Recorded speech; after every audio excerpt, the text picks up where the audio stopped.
This show is sponsored by BetterHelp Online Therapy. Boundaries aren't just a trend or a buzzword. They're important for a healthy life. Visit betterhelp.com/allies and see what setting boundaries means for your life.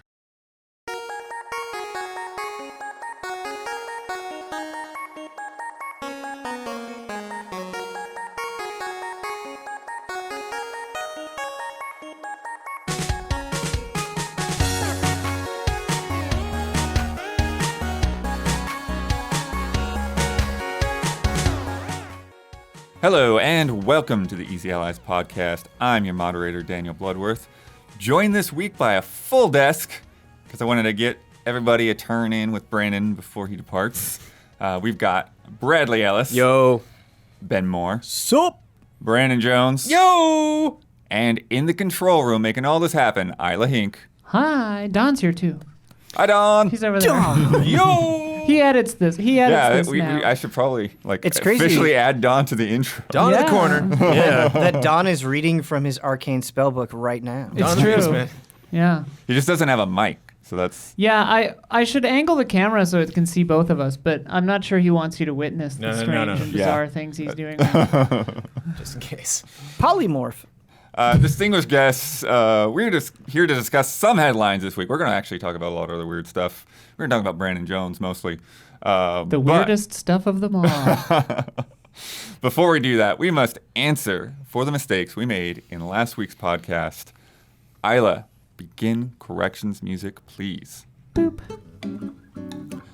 I said that Kururin never got an English release, which is false. It was released for the GBA in both Europe and Australia. Oh. It just never came to North America until 2016 on the Wii U Virtual Console. Crazy thing, though, it still never got an English name. It was still just called Kururin. Oh.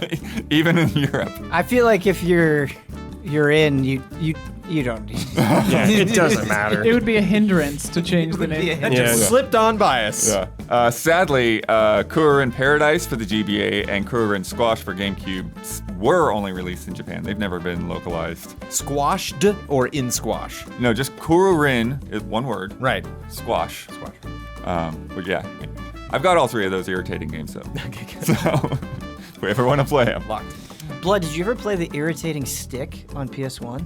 No, I've heard about it in reference to when people talk about Kururin, so I know that they're probably similar, but I haven't actually, I probably looked at it way back in the day, but I haven't seen it recently. I think it was PlayStation Underground. Do you remember PlayStation Underground, first of all? Yeah.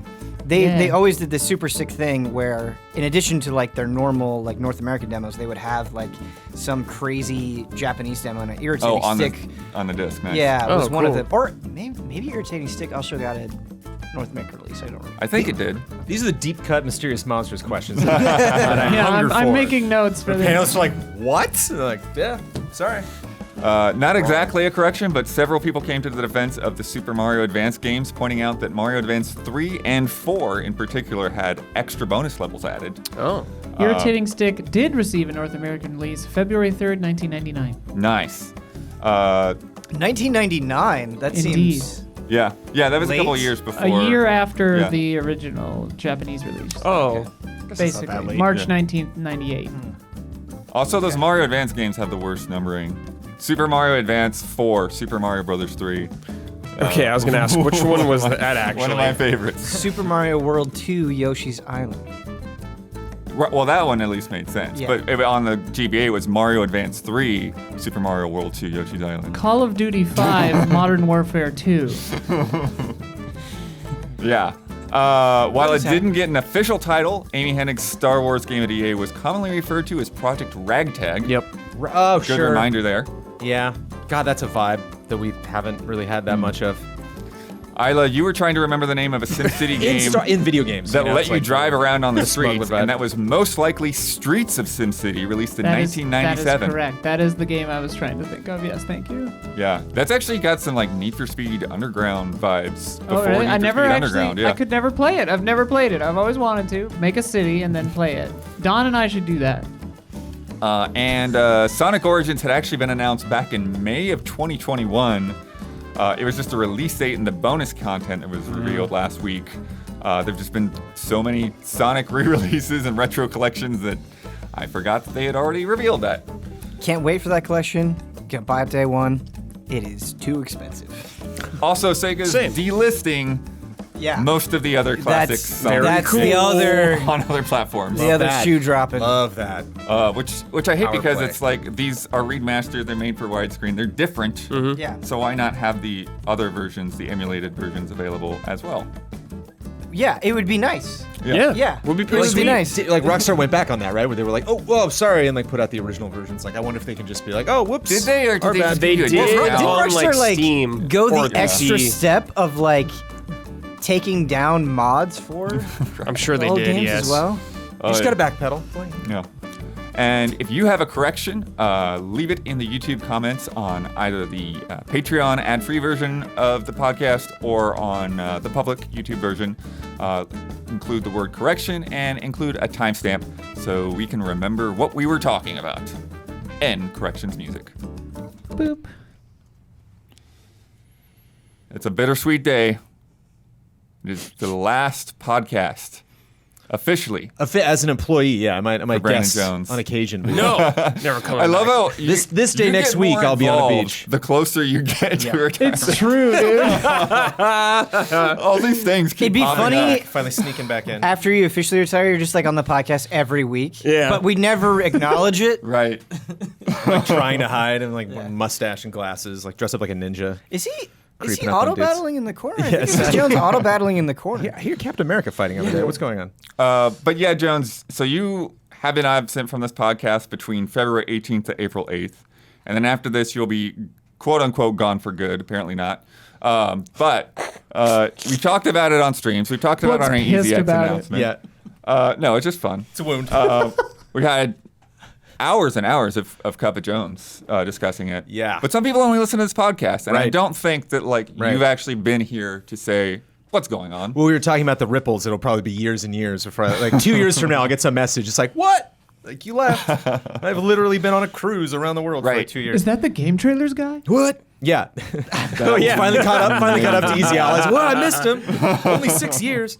Yeah, this was a call I made actually last summer. I was like, because 20 years, it'll be on the 22nd. GameTrailers.com was launched in 2002. 2 years before YouTube, which I would feel proud of if I clearly didn't make the wrong website. Should have made YouTube instead. But that was a good year, and it's going to wrap up on what started out as a good year, but it's been a little rough. But I didn't take time off because I was retiring. I took out time off because my son was in the hospital for a little bit there. But been a wild ride ever since I even thought about the retirement and going into, spending more time with the family and passing this off to much more responsible people. Feels good, but it is super weird. Weird to set it at like a faraway date. I told some friends, and they were like, "Just retire today. What are you doing?" And I'm like, "Oh, but it's the May, and they're like you're torturing yourself." But yeah, fun too. I really don't want all the attention lavished on me, but if we have to do it for the purposes of this podcast, then that's why we're here. If it's the way things have to go, procedure, then I'm here for it.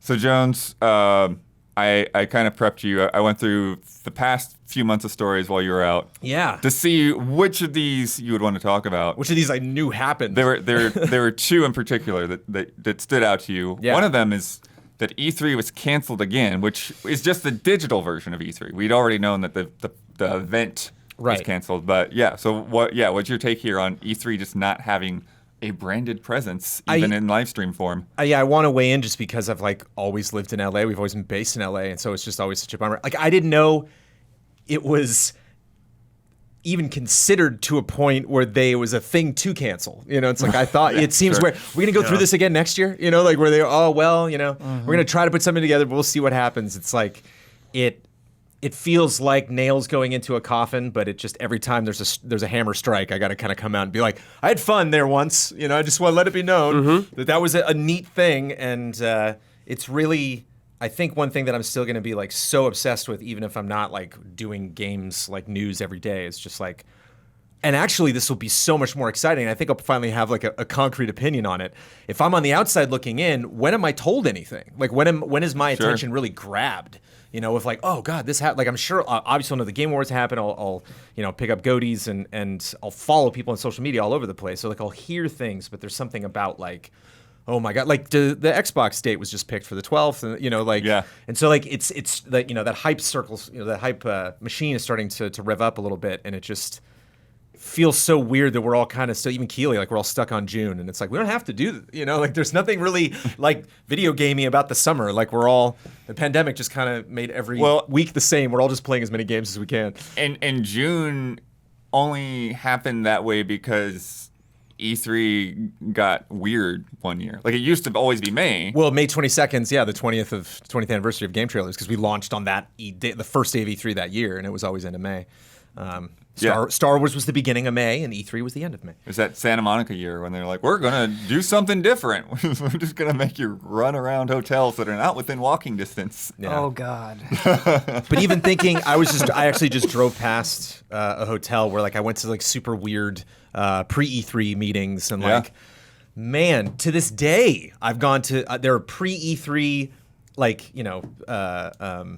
shout out to Keeley who planned a lot of that stuff, but just like, what about Judges Week? They went to some Judges Week appointments, and like those games never happened. And I played it like in a multiplayer setting with a lot of people. If you were there, you know who you are. But just a lot of weird things that they would test that week. Like not every company was involved, but the ones that were. Well, we just talked about Kurin Paradise never having that North American release, but I played that at E3. Like that was there. I was on the floor. Fogs your memories. You're like, wait a minute, though. Wait, what? Like, when is that game coming out? I thought I played that. And so it's just, I just want, like, I think, and would hope everybody in this biz wants is just that, like, we get to reach through to other sections of life, whether, that's like different, areas of the arts, and just be like, yo, games are cool. And like, oh, neat. It's like, oh, Broadway's cool too. You're like, yeah. But you have an award show that just has been around longer and just, I don't know, has more clout in a weird way. And so it's just, one of those things that's tough to let go of, and it seems super cloudy what's replacing that or what that future looks like. Yeah, I think this year is going to make next year really interesting because we still don't really know what's happening with Summer Game Fest. Mm-hmm. There's like some rumbles and stuff, but like you're saying, like, that like the Xbox thing is like the first concrete thing that we've had, and like we know that like Jeff is going to include that with the Summer Game Fest bundle or whatever of their landing page. All I need to know is that Huber is extremely mad at Jeff Keighley. That's single-handedly holding back releases. I'm joking. Yeah. I'm joking. So that he can announce them. But Huber is incensed, and like Keighley's keeping all of these games to Revenge himself. is not out because of he's got the Cowabunga collection in his room, and he's just keeping it. Well, it's just at PAX. So I think there is perhaps some truth to that first day of Summer Game Fest, it shadow drops when they could have announced the date months ago. No, we're gonna hold that. Like a hand in poker, he just shuffles them and stares at him. That's for me. My precious. I guarantee it. He's saving it all for Keith Reilly, for sure. Never gets old. But what is replacing it is I can just break the world on a Wednesday by just a tweet, and like that's kind of the contest, like the old, which is like what content creators try to do, just make something viral out of nowhere based on no expectations if you can, and that's such a huge win. It's just like I think of like not just memories of like, yay, we were treated like kings because we were at E3, but like I remember that one crazy indie Sony year where they were playing like 6 indie games on stage at the same time, and all the creators came out in front of them, and I was like, oh, it's gotta be so cool being involved. Can't wait to see the version of this next year. And just like these weird these moments where something would be, even No Man's Sky, which like was super problematic and how much press it got, like seeing these things be able to skyrocket because someone was just physically on a stage, like, whoa, I can't believe I'm here. It's just an energy that's like, I miss it. Yeah, but it's super different. But by E3, I was not expecting you to. Was expecting me to, like E3 to be a headline at all.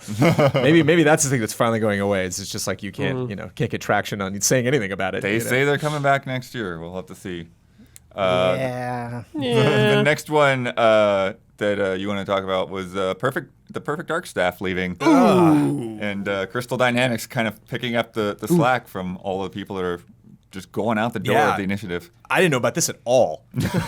You listed ones that I would probably be interested in, and I was like, who left what? And I'm like, oh, okay, that happens. I'm reading about it. It's like, oh no, it's a bummer because the leadership now is like, we are determined to have an interesting vision and you're like, oh no, there's nothing in that statement about, what real things could have happened here. And like, there's nothing wrong with like differences in creative vision, but that's a lot of people across a lot of departments all leaving at the same time. Apparently very fast, Yeah. You think about like the workplace structure, the vibe in that office when it's just leading up to, all of those people abandoning ship. And certainly when we have only seen like a CG trailer, we don't really have screenshots or anything. We kind of have like an idea what the engine will be. It's like, man, I hope everyone's on board for this. I hope everybody's on deck. And like, yikes. It sounds like they had a vision that's not working, or they're just going to keep pushing forward with it despite people feeling free that they could do stuff. But it sounded like a cool company. And if people are like, I can't do what I want to do. Right. Yeah, I think that's really what it came down to, is it didn't feel like, it felt like they hired these people in because of just, how much that they, how much clout that they had, like how valuable they were in the previous companies, the previous roles that they had. But then they, talk like, yeah, you're going to have the freedom to, really lead, in your department and all that. And then when it came down to it, it was like, no, we want you to do what we want you to do. It was like, no, I thought you said I was going to be in charge of this. Right. Like, I was going to have input, and like, no, we need to make it this way. Makes me maybe makes you think of Silicon Valley, because like that shows so much about like what they try for everybody to perceive of how companies work, and like the nonsense that really happens like inside, and all the dumb egos that get in the way of stuff. And there's so many ways that franchise could go. It's like, could be kind of like GoldenEye, obviously the pairing there, but I always thought about like these attempts to like like they'll bring back the magic of GoldenEye, and it's like, I don't even know what. I love GoldenEye more than most things in the world, and I couldn't tell you what that is. Like, it's a game that was on the 64, and it was a time, but like I don't know. Yeah, I don't know about the stuff that made that special at the time will hold up nowadays or be enough. Joanna Dark is like a very 90s video game character, like a very turn of the century kind of style and attitude, and so it's like to have the team. Well, I feel like the GoldenEye like reboot has been like almost completely erased from history. Like, when that was coming out, the hype was incredible to the point where they had like a commercial where they're like, "What if we told you GoldenEye was coming back?" And they're like, "Whoa, no, really?" But I think what people actually want is for it to feel like the time when GoldenEye came out, where for a lot of people, that was their first like split screen couch deathmatch first-person shooter experience on console, and you can't recreate that. Like no matter what, you can't do it. You can't just literally go back to time. There's Rogue Agent too. They remember that was like you were the bad guy. Yeah, when we did like MI6. Check out the episode of Trash Babies with Rogue Agent. I don't think I've ever played Rogue Agent. Yeah. I'm good. There's a great Trash Babies about it. You don't need to play that game. We will promote that in due time. But it also makes me wonder if like, whoa, I wonder if Perfect Dark's like a really big initiative, which is why they were like, well, it is. Which is why they're like, I walked right into that one. But or just they're willing to spend maybe more money on it and kind of like take a couple steps back, because they're like, we can't stand this, we can't abide this, the disagreements happening within the company, because like we need this to be a success. Kind of like Halo. They were like, whoa, let's try that last part again. Okay. Well, Zero can be weird with this didn't game. really live up to anything that anyone wanted. So, and I remember Mike Buddy specifically like went to go interview them and came back and was like, "You're a big like GoldenEye Perfect Dark fan, right?" He's like, "You're gonna be really excited about this game." And I was like, "Oh, cool." Just like, it was weird. It was just a weird shooter, and so bummer. It's like when you're waiting to get like, can't wait to see what the other piece of news is coming out of that team. Right. And they talked about so much, not only about like Perfect Dark and their excitement for like the possibilities in new gen, but like the company. They were like, oh, we have these big ideas, and like when that takes a hit, and you just kind of the leadership like kind of rolls past it with their statements, like, oh no. Yeah, it does. Trust. It definitely smells like one of those like trailer to hire the people to make the game moments. Yeah, right. Because like, it was so long ago when we saw that trailer, and then to find out now that like, Dead Island 2. This game doesn't really exist yet. Right. And then Jones, we had our spring preview a few weeks back. Yeah. We need to know your underdog and your undercooked out of the games that have yet to be released. Which we want first? Go underdog.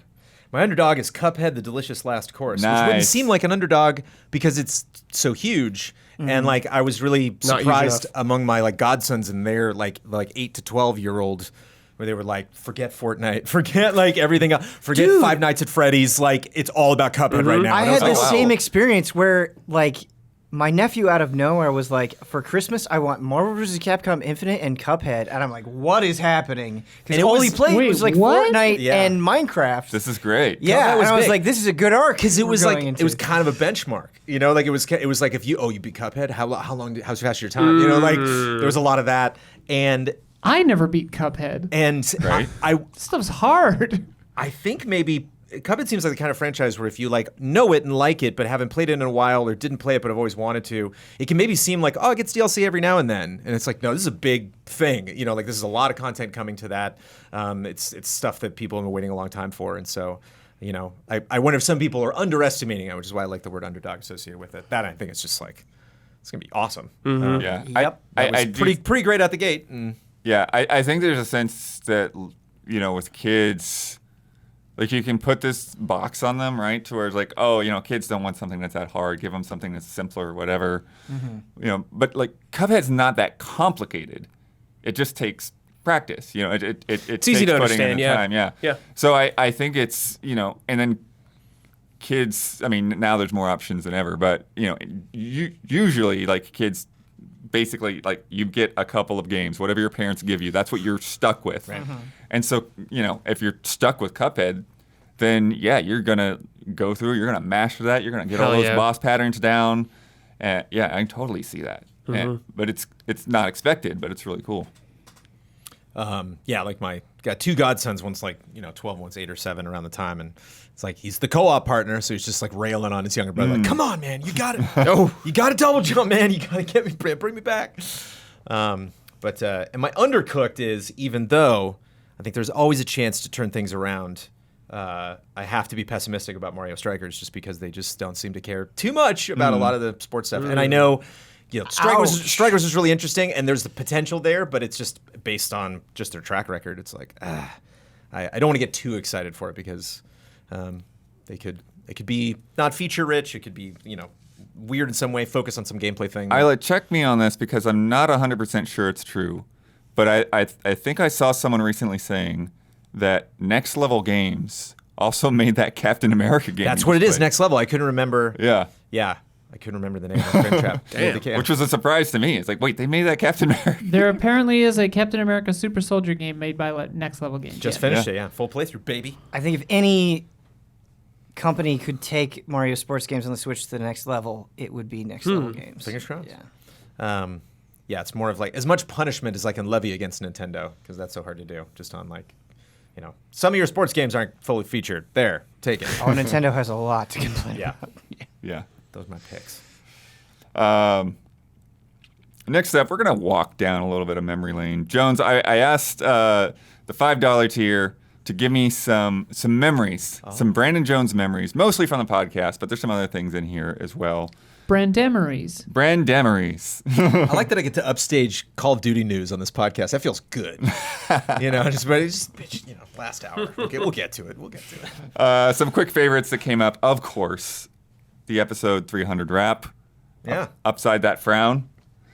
The Puppet Spectacular, which was just... That was good. Just memories year. and not necessarily podcast memories. But yeah, mostly podcasts, but people threw other stuff in because, I mean, it's just great. You know? For a second, it looked like you had forgotten the Puppet Spectacular, and I was like, you put so much effort into that. What are you doing?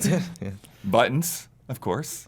Yeah. Going along with that Puppet Spectacular. Still around. Yeah. Your concert lounge singer performances, particularly your Persona 5 performance. And I mentioned on Cubby Jones, I don't know if I told like the rest of the team, but like Kyle and I were working on a show for around that character. Oh. And I was gonna like shoot it in a bar and like have like an episode for like each song and just be like, and the joke was that like it was you know, somebody who loves video game music but just is terrible at video games. It has no friends that play video games, but it's just like obsessed with like, you know, croony video game tunes. But never got off the ground. I think we were like, you know, putting the final touches on it when the pandemic hit, and we were like, all right, we're not shooting in an interior for like a week. Isla's Western musical that you were in. Oh yeah, that I rehearsed for 85% as much as I should have. You did great, I got Jones. most of the way through the script, and there were a couple of lines like, we're just going to use the take where I got it right. That's the I went take ahead and you're fixed gonna it and posted. It's all right. all you I need. mean, if we were to do that again, I would love to have shot that not in one 16-hour day, but yeah. Oh, but that shoot was so special. That took me back to shooting in high school, shooting in college, just guerrilla, like very intense day. it was the embodiment of like the Ed Wood scene where they're like shooting on the sidewalk and he's like, wait, there's the police. And he's like, we don't have a permit. Run! And then they just grab the equipment and like take off. A very flattering comparison, Jones. Thank you.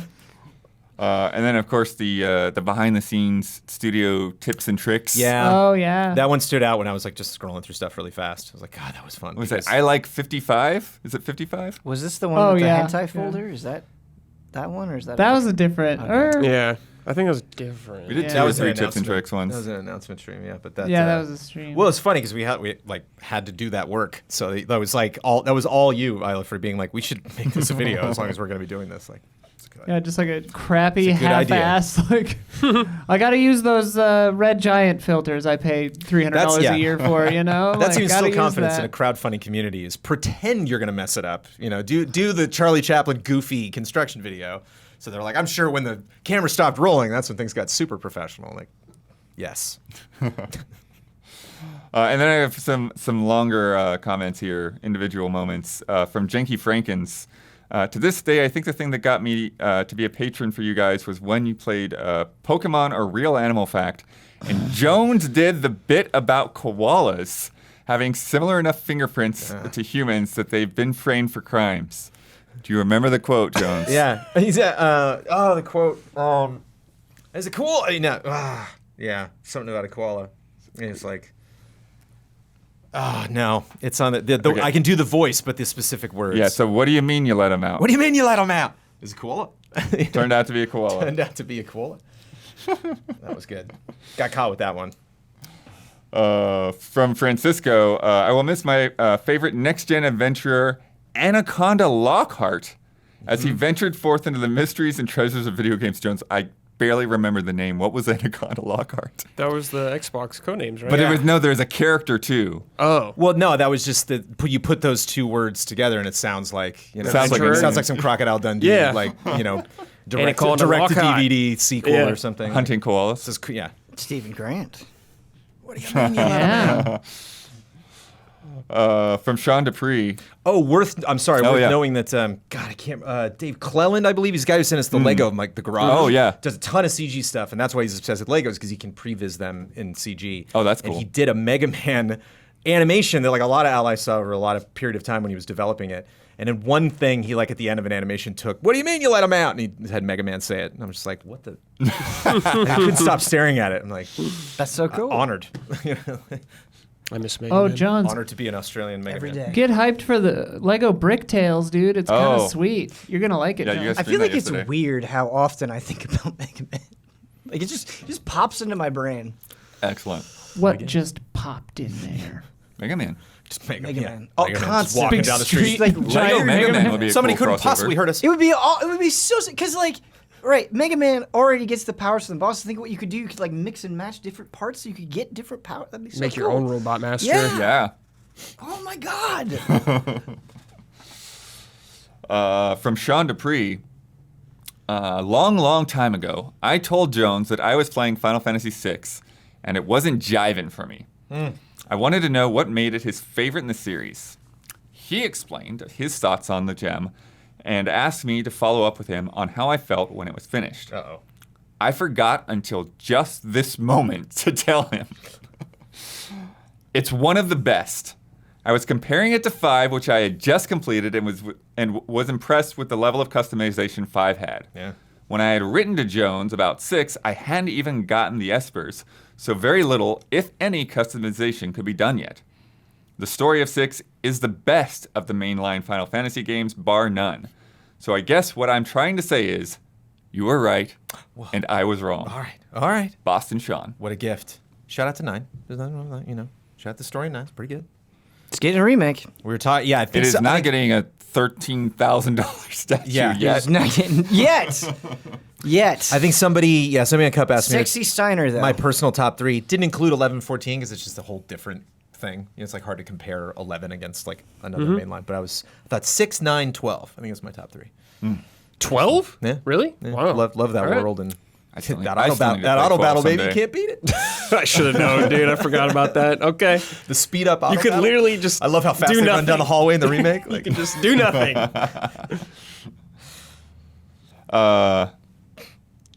From D's Butts. Got him. Got him. The memory that they shared was of Jones and Ben arguing passionately about No Man's Sky. Yeah. I remember that. I was very tired. They were so We were all very tired, I think. Was that back at GT? Yeah, right? It it was was. GT. It was. It 2014, was E3 coverage. 2015. Yeah. like either you or I are both like our shirts are untucked. I think I Yep. got like the tie on and I'm Yep. like, well, I got this like crumpled shirt, like just sweaty and exhausted. Yeah, that same crazy 2015 E3 where so many things happened. I remember, because I was switching for that, I remember just yelling, "It'll just be like Proteus in space!" Like trying to get everyone to get along. But then like you reviewed it and then I got obsessed and then I played that nonstop for like 3 weeks straight. I remember. And like, I was probably the one that's played the most expansions, I think, and like it's Probably. what a crazy journey of that game. I remember after that debate happened, I was like at my desk and you like came up and you're like, that was awesome. Like I love that sort of passion coming to light, like you specifically coming and calling that out. So I thought that was cool. Well, I think there's a lot of like, a flow you certainly get in with E3 and like it was fun just every now and then like, wait, what, hearing different takes coming out of that show.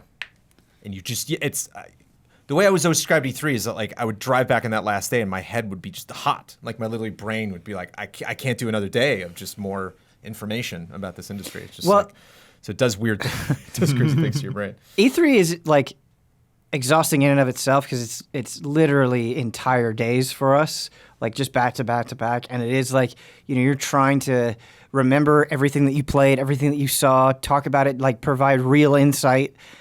But the thing that like puts it over the edge is just like having to deal with downtown LA traffic on top of it. Like that's the thing that is just true. If only that part wasn't there. Yeah.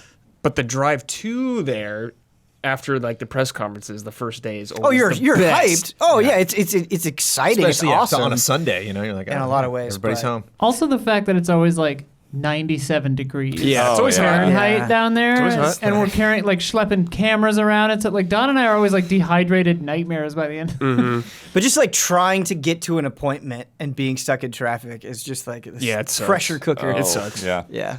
You dehydrated nightmare. Jones, I don't know if you'll even remember this. This is a curveball for me from Tim Strothman. The best Jones moment from the podcast I could find and that was personal to me was when the Allies played my game in podcast number 28, which was September 8, 2016. Wow. Jones basically predicted a better version of what Riders Republic tried to achieve. And apparently we were talking about SSX. And you had made this huge pitch on a modern SSX that involved multiple like characters with like stories. It was like it sounded like GTA or something, but an SSX, and you'd have to go and like do certain quests to like level up your skills in different disciplines. Do you remember this? Well, I almost made a video on it. I played a lot of SSX and captured a lot of footage, and I was gonna make this like my big grand idea for like an SSX video because it's kind of based on 3 because it's just one big mountain, and it's like you think about SSX and a mountain in the way you think about Fortnite and the island. It's like it'd be fun to make a mountain that just does a lot of crazy stuff throughout the year, and you just grind the whole thing and jump around. And so I've been playing lots of Forza lately. Going back to now that the boy's out of the hospital, he wants to see that Forza, and so we're like playing a lot of it together. And even though you have no collision, it's just fun to see a ghost go by really quick. Yeah. And it'd be neat to just like, when I'm not playing just like Riders Republic, it's fun to just like watch people do crazy stuff around you. Jones, you just mentioning Forza Horizon 5 like made me a little happy. I was just like that game that's a good game. I didn't know. I felt bad. I was playing with them, and I was like, "Oh yeah, I got like gifts." And somebody gifted me like 20 super wheel spins. I was like, "Whoa!" Nice. And so I'm just watching them all like sweet. And I look down, and he's just like, "Dad, what the hell is that? Like, we in Vegas? Can we get back to the drive-in?" Yeah. Like, "Oh, sorry, skip. Let's do it." Doesn't he call it like car or something? Yeah, blue car. Well, I mean, if he's in my office and he looks at the TV and he's like, "Cars," I'm like, "That's nice." You don't mean Cars the movie. I mean Cars the Forza. Jones, I want to go to Mexico. Jones, if I know you said you're retiring from gaming on the whole, but if EA or whoever came up to you and was like, "Brandon Jones, we want you to direct an open world SSX game, actual SSX game," would you do it? Depends on who it is. Depends on who's in that room. You know, depends on the vibe. I'll bring a couple people with me just so they can help me gauge the vibe. But yeah, that would be fun. But if you told me that during his time as host, if Brandon found a way to at least reference SSX in every podcast, I would like 50% believe you. But it's like low-key character names here and there that you didn't know. Just sprinkling it in. One word each, and when you line them all up, it's like keeping the it pitch alive for the next SSX game. You need a cipher key, like if you compare it to page 17 of Moby Dick or something. How many times did he write tricky in any of his review scripts? Like, it's got to mean something. Damn it. Stuff like that makes me wish I had been doing that kind of thing for years. One of my favorites was the Community Beetlejuice. It's one of the funniest things I've ever seen. Did you see that on Community?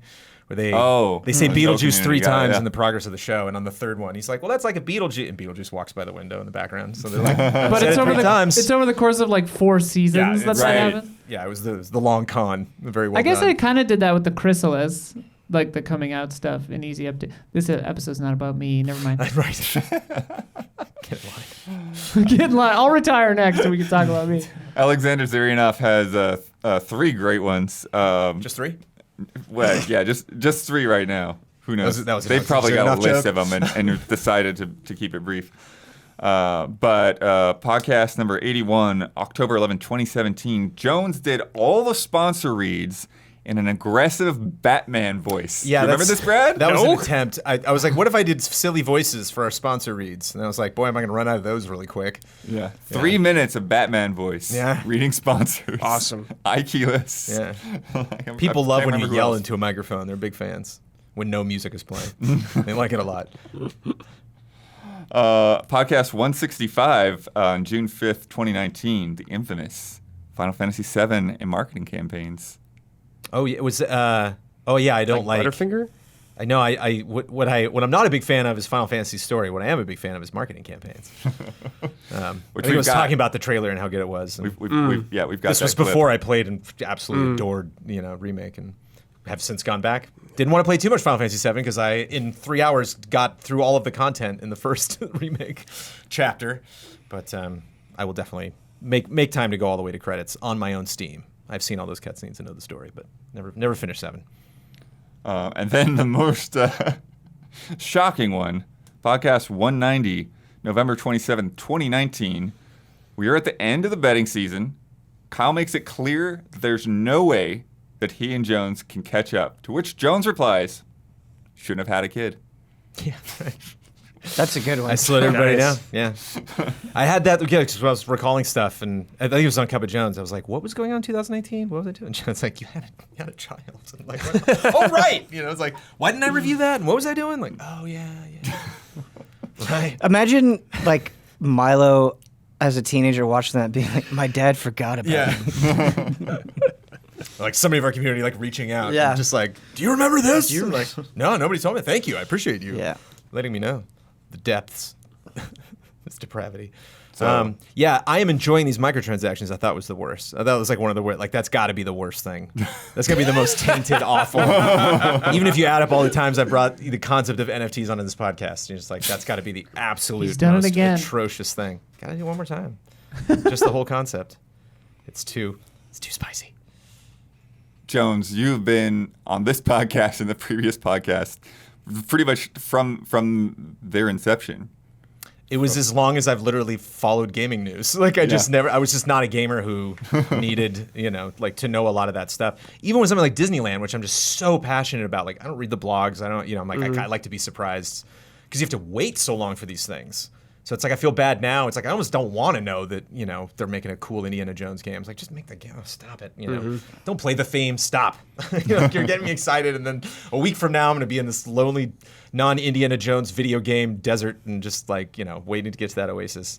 So there is kind of ignorance is bliss in a sense because you get so close to, you know, can you imagine like somebody who's just a big fan of the 90s and is just bumping into a friend who they knows a game and it's just like, oh man, those Blizzard games are great. How's Blizzard doing? You'll be like, and you in like an hour and a half have to like, I don't even know how to. They don't exist anymore. They went under. Well, like Activision, but really, and like, oh man, there's a lot you got to catch up on. I just saw that Stanley Parable has the same number of viewers as Overwatch on Twitch, like 45,000. It's just big. You get a big streamer. It's completely just one. changes I was like, the yeah, game, go Stanley Parable. Yeah. So it was neat, like getting it. You know, shout out to what's his name. It was neat, like being on a podcast, and you know, the moderator would bring news to a podcast, and I'd be like, oh, that's interesting. I didn't know that was the headline of the week. I didn't know, especially when you're around people like you, Bloodworth, and Brian Stevens, and who just like cannot stop pulling out the most random games that were never released only in the UK and Australia or something. You know, it's like I just don't exude that energy. Like the stuff I grew up playing as a kid was always the most popular thing that everybody was playing. You know, like I didn't import anything. I didn't have a lot of like, you know, it was always mostly action. It was always so like that's one thing looking back at 20 years that I'm like so grateful for is just like working with so many different people and have them being like, my favorite game is this weird thing. I'm like, what? Like Souls being one of the greatest examples of like, I just could not play that franchise. I would have totally missed it, you know? Right. I would have been an RPG fan that, you know, cracked open Demon's Souls and was like, what is this? You know, like, this is too hard. And just not like, you know, shout out to everybody who I couldn't finish Sekiro. Sometimes you can't beat those games. But just being around it and having to talk to so many people, knowing people so well that when they say, I like this game, you go, oh, okay, good to know. Because I know what your taste is, and I know that's a big deal. That you know. Yeah, I think without Ryan Stevens, I don't know when I would have found out about the Vectrex. Like, what a weird, crazy thing. Yeah. So cool and so old. I love that. Love people on Twitter that post just weird, you know, cover art and stuff. You're like, why? What? Especially in the PC realm, because I was a Mac kid, so I missed like so much of the awesome 80s, 90s, you know, PC gaming. But like we were saying, you've been through a lot of it. With GT Time like 2014? I think it was like 2 years before. Yeah, because it was right after Defy, so it's been about 7, right almost before 8 Defy. years, Yeah, 8 years of podcasting. Craziness. And a couple Invisible Wall spots. Somebody said episode 5 is Invisible Walls was my first like, oh hi, yeah, I'm the guy who does the voiceover.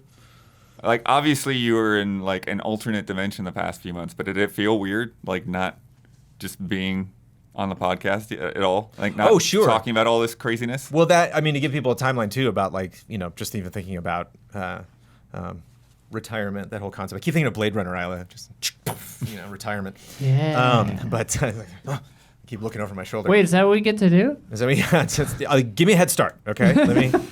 I will hunt you, Jones. Let me just get out of the city. I will hunt you. 4 years from now, I was in a bar, like, eating ramen, just like, gotta find him. Now I'm thinking about Blade Runner. I can't remember what point I was making. But I honestly don't even remember. We set the timeline of 8 years, but I can't remember what's. We were talking just about you've done all that time, and now like you were just off of the podcast. We all were of a sudden, planning my retirement anyway, yeah. So we just had that conversation.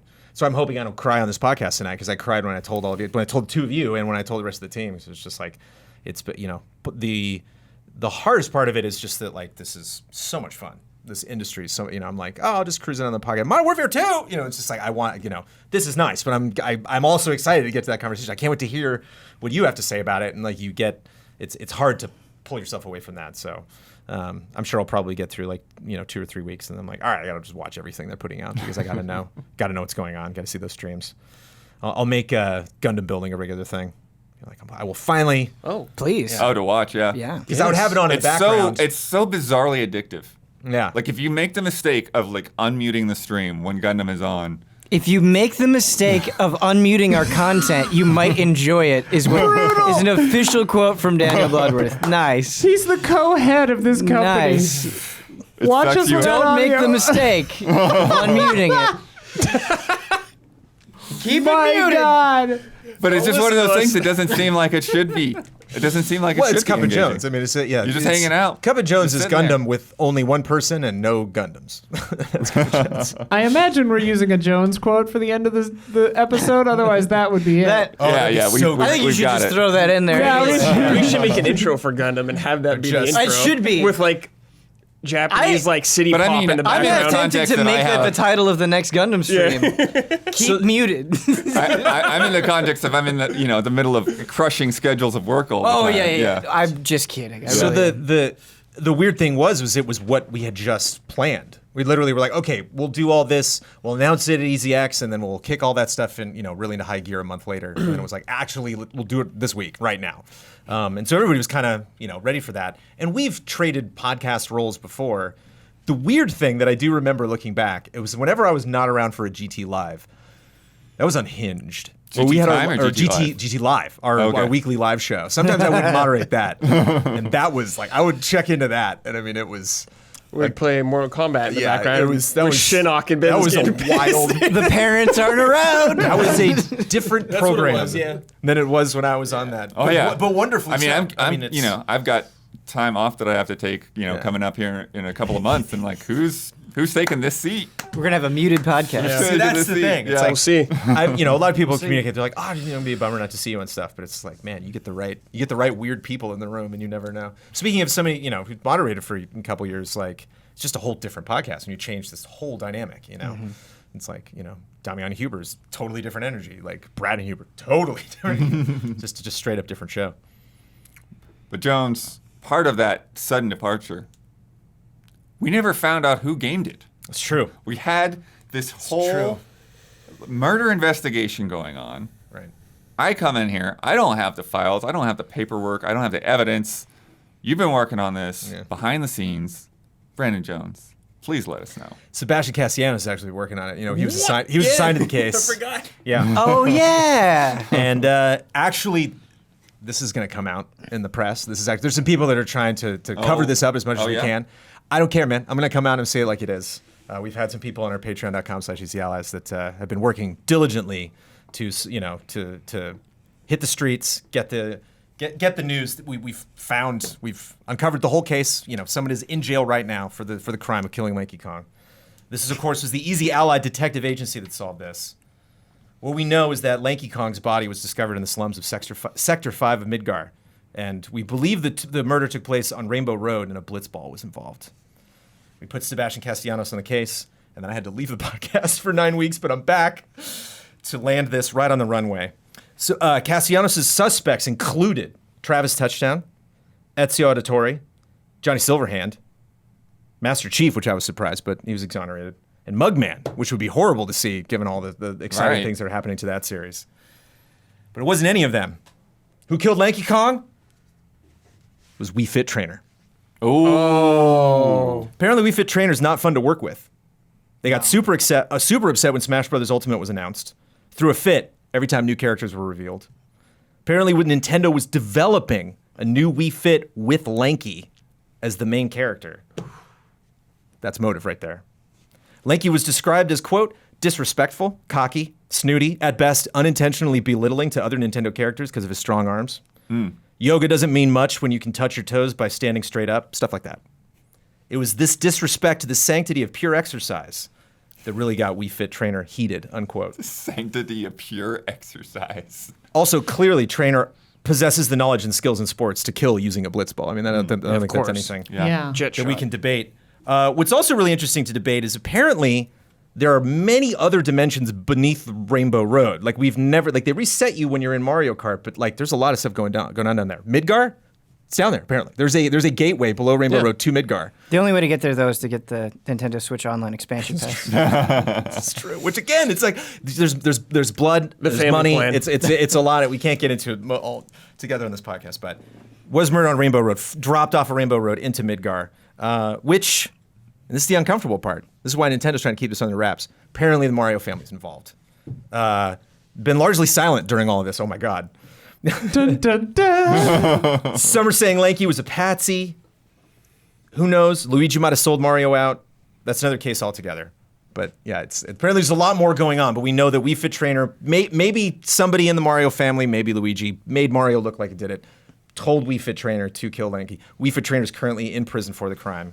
And there'll be a whole court case. All of this will be televised, but it's just we've done the investigative journalism here at Easy Eyes, and this has all come out. Special thanks to Happy Gaming, Hugo D. Hawkx, Jonathan Tabersh, Nick Oshinsky, Schuler Simonton, Spencer from Canada, and Chum Nguyen, who all said it has. Schuler might be Skylar. Skylar, sorry, who all said it has to be Wii Fit Trainer, and those are an amalgamation of all of their evidence. And the Wii Fit Trainer itself was suggested by patron Javin Mather. And there's all sorts of nonsense that people help me with during that bit. Out of the bit game, folks. No more bits. Certainly for me. Thank you, Blood. Thank you for giving me the time. Bradley Spies in our live chat says, "This is Miyamoto. We are deeply ashamed of Wii Fit Trainer's conduct and are reevaluating our plans after consulting with Sebastian Son." This is Miyamoto. Wow. Wii Fit's innocent. Jones, did you arrange this? I don't understand how on the last podcast that Brandon Jones is on, we have an announcement for Disney Dreamlight Valley. This is the real reason for the retirement. This is a whole thing.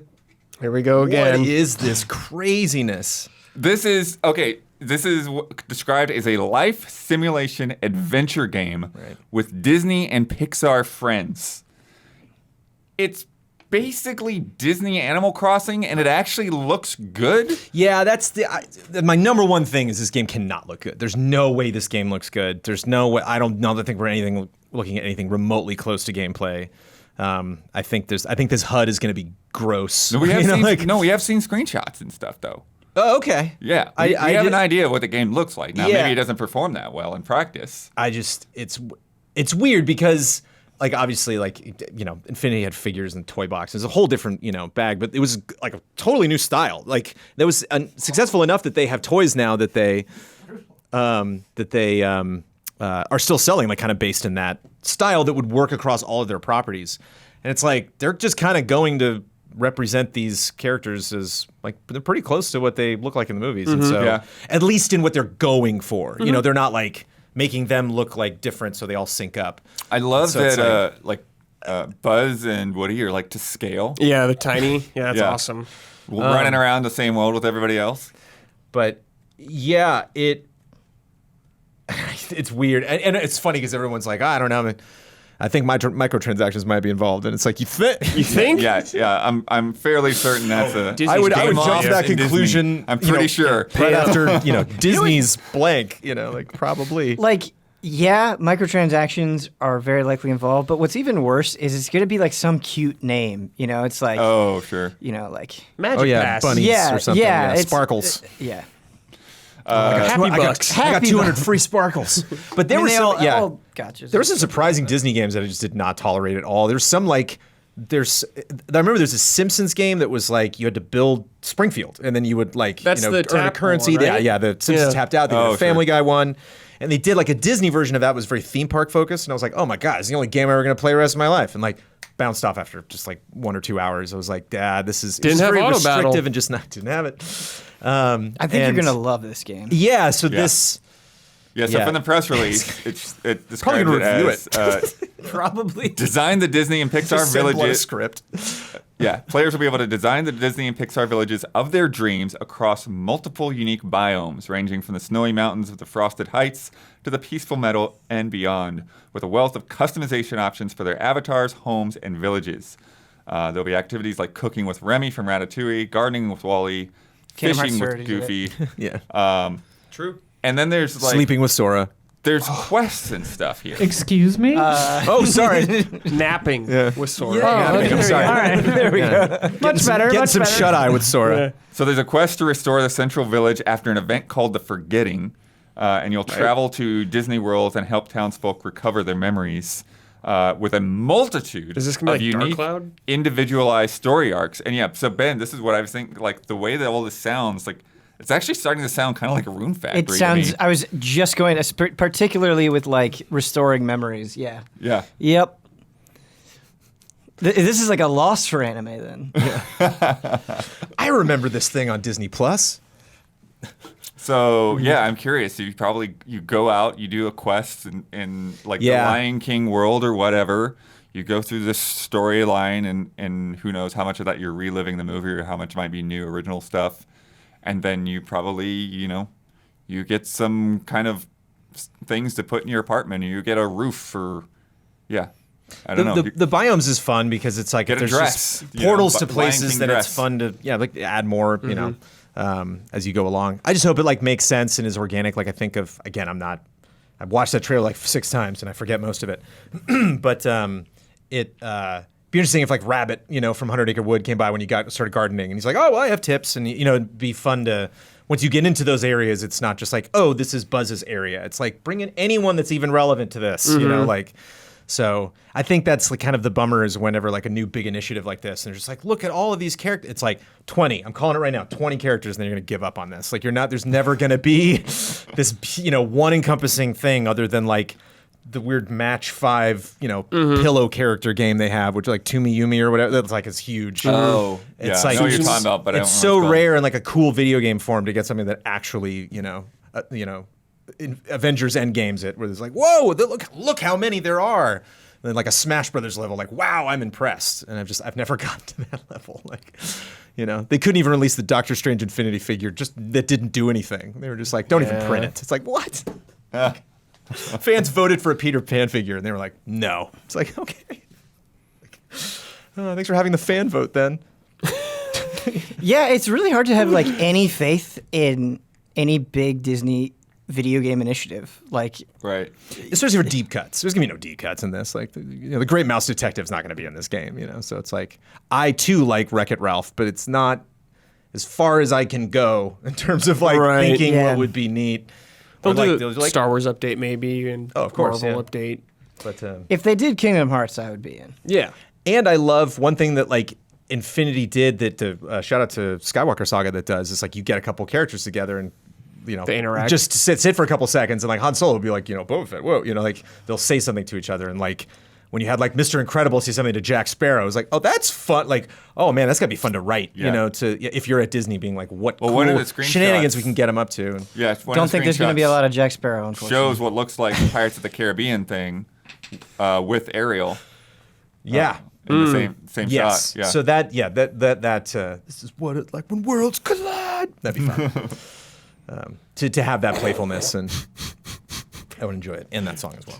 Do you think Ben's a Power Man 5000 fan? Are you? Mm-hmm. Me? He looked directly at you. No, I'm you're not. the closest person to me. Yeah, no. You're getting all my hot music takes tonight. I feel they're a band that either friends were into or circled the same bands that I like, but I never got into them.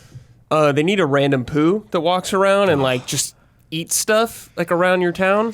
I would love if you're building, you have a little farm, right? You're growing vegetables, and just every once in a while, somehow poo just fucks up your farm. He should fuck up everything. And he's just oh, sorry. I wouldn't even be mad. It'd be great. If you need honey to spend on something, but you're kind of always fighting him for it, and you're I wanted to buy this thing today, poo. Why do I have 500 less honey crystals? Oh, I'm sorry. Or you just get stuck in a hole in your house. But hopefully you can choose when you look out and you see there go Mickey Minnie and everybody. It's oh, that'd be neat. I hope I get to control that. I hope I actually get to cool. to pick who lives where, or maybe there's a totem I put down. Maybe that's you just place now it. This character will be near this or interact like in some Dark way. Cloud. Yeah, I mean, in the one of the screenshots I'm looking at, which is kind of in the central hub, so much stuff is just right there. The princess from I'm pretty sure it's the one from Tangled, is helping Wally with the garden. Rapunzel, yes. And then right behind her is Goofy fishing. And then going down this path, you have Buzz and Woody running. And then it looks like... That's Belle. Belle, yeah, from Beauty and the Beast on the park bench there. It's just there's just so much going on just in one shot. And people point out it's Gameloft, which is right, not a good mobile... a mobile publisher that is... prolific to say the least. They crank out games all the time, but they do a lot of licensed stuff, and very little of it is. Man, I was into this. 90% of the people that are going to play this don't care. Right. Oh, totally. Yeah. Oh, yeah. It just should I be excited? Is the big question. I'm staring at it because it's funny when something's like so in your wheelhouse, like you really get pessimistic. like sometimes you're like, wait a minute, this sounds way too good to be true. Like add in all the spite I still hold, about Infinity and just kind of hold that way the way all of that was handled. It's like, I don't know. We'll see. But it's if you want me to play that microtransaction game, I can not spend money on your game real easy. And still spend some time with it, checking out. The early access for PS5 and PS4 is wild. This summer for that, and then the game comes out in 2023. Right. That's nuts. It's just on Game Pass, right? But you can buy a Founders Pack. Early access for sure. Yeah. Which I would guess will carry over to the final packs. game. Yeah. Jones, you said Totem, and I've been so obsessed with Dead by Daylight that the Dead by Daylight totems are like the only thing that I could think of in my mind. I mean, hey, open up those crossovers, Imagine Dead by Daylight, but it's just Disney characters, like Disney killers and Disney survivors. Again, Winnie the Pooh needs to be in this. Yes, yes. He just hugs you to death. I have to put you on this because he's a very little brain, so he doesn't know his strength. He just no, I'm sorry. Yeah, carrying your hook. Oh my God, he's got a Maury. Oh man. He's sticky. He grabs you, and you're trying to run. You're stuck in the honey. Oh, wow. Horrifying. This is a good idea. But it also tends to be like Infinity was trashy in that it cost like hundreds of dollars to really invest in the whole thing. But it's like still wasn't mobile trashy. And so I wonder if it wasn't trashy enough to really, live a long life. And here I am, playing, this Star Wars game that Disney's managed that I'm, going on however long it's been since the first Battlefront came out. That was like the year it came out, and I'm playing for 6-7 years or whatever. Jones, I feel like you're the perfect person to talk to about this. Why are mobile video game ads so insanely bizarre and I was almost going to make a video awful. on them, and people beat me to it. Like it was already a known thing. Oh my God! Like you watch them and you're like, I don't know how this happened. Like they're next level weird. Because in the beginning, like in the ye old game trailer days when we were Matt Blair and Jamie and Kelly and all the people were looking at every single trailer that came in every single day, and like a lot of times Killzone 2, you'd be like, wait, this is clearly false advertising. This is ridiculous. And mobile games are like, right? Like it's like this isn't even. None of this is your game at all. Like not even the genre. Like what are you talking about? Like someone will make a type of trailer you just make for any mobile game, and every mobile game will just adopt that style because it's already been established. It's one of the weirdest things I've ever seen. I get it because of how easy it is for people to just like a thing, you do the thing. I could be misremembering this, but I think I very recently saw a mobile game ad that seemed to imply that like you could win trillions of dollars. It's just or that like trillions were available or something like that. Like trillions of dollars. And they'll have footage of people with stacks of money just showing it like that means anything. You're like, whoa, that blonde gal has a lot of money. Kate Upton is in the commercial. That was a while ago, but that was a while ago. Yeah.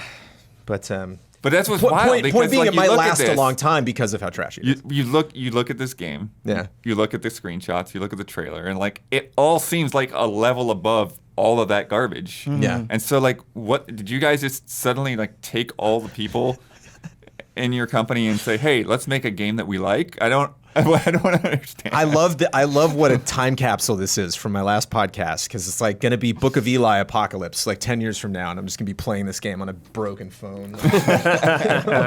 This is my retirement. So wait, huge beards. Maybe I just completely missed. Finally got Tron Legacy. This is not just a console thing; it is coming to phones. It's coming to like everything. Right, everything that they can put it on. Yeah. Yeah. It's saturate. Wild. You can play it on Steam Deck, is what you're asking. Yes. No, but yeah, specifically, I don't even phones, have my I Steam think Deck yet. I'm almost certain, but I'll take a look at it again. But I'm pretty sure it's on phones too. Yeah. Also hard to have expectations for it, like at all. Hard to like get in and be like, well, these systems better work this particular way. Like, no. It doesn't list phones. PC, Mac, and consoles is what it lists. You bring up Animal Crossing, and it's like, no, I'm not. How can one expect to enjoy maybe it'll this be half like as much as Animal Crossing? A delayed phone release? It'll come. Maybe. I would love it if there was who's the Nook of the Disney multiverse? Scrooge. Who's the oh my God, you nailed it. They showed him in the trailer. He looked real sad. Scrooge It or bummed was it me You not? look out. sad because you're not spending Yeah, enough. it bummed me out, dude. He's looking at that bank man. account. Yeah. It's dry. He wants Yeah. this game to launch. You got to fill up his vault. Can you man. imagine Scrooge Early look access, back- you say? What's early access? He's just We like need to make guilt money now. tripping you, guilt tripping from Scrooge all the time. It is free to play even when it comes out. Right. So, yeah. Cool. If it doesn't run well, it's all over. I mean, for me at least, I'm not gonna. Sure. I'm not gonna walk around a world that doesn't look good, you know. And so when I saw the character look even remotely like a normal person, it was like, oh, okay, this can't have a good frame rate. Like what? You know. But it's Look how many it's characters like are in the your town. Forsaken It's like, plot oh, goes. no. You just get into this world somehow. We don't know. Yeah. Forspoken? Is that what you mean? Forspoken. Okay. I'm all over the place in Okay. my head. So, Same correction. Thank you. Nice. Yeah. Correction saved. So yeah, check back in. Delete that When I comment. return, whenever I guest on Easy Allies content, I will be sure to provide a very detailed update on my time. Please do. Let me know when it's safe to go Stream in. it every now and then. On second thought, I don't want to stream Kingdom Hearts with you, Brad. I want to stream. Oh my Hey, gosh. you could convince me. And now, a word from our sponsors. Today's episode is sponsored by Honey, the easy way to save when shopping on your iPhone or computer. I personally like online shopping because I don't like to go places or be around people or touch things.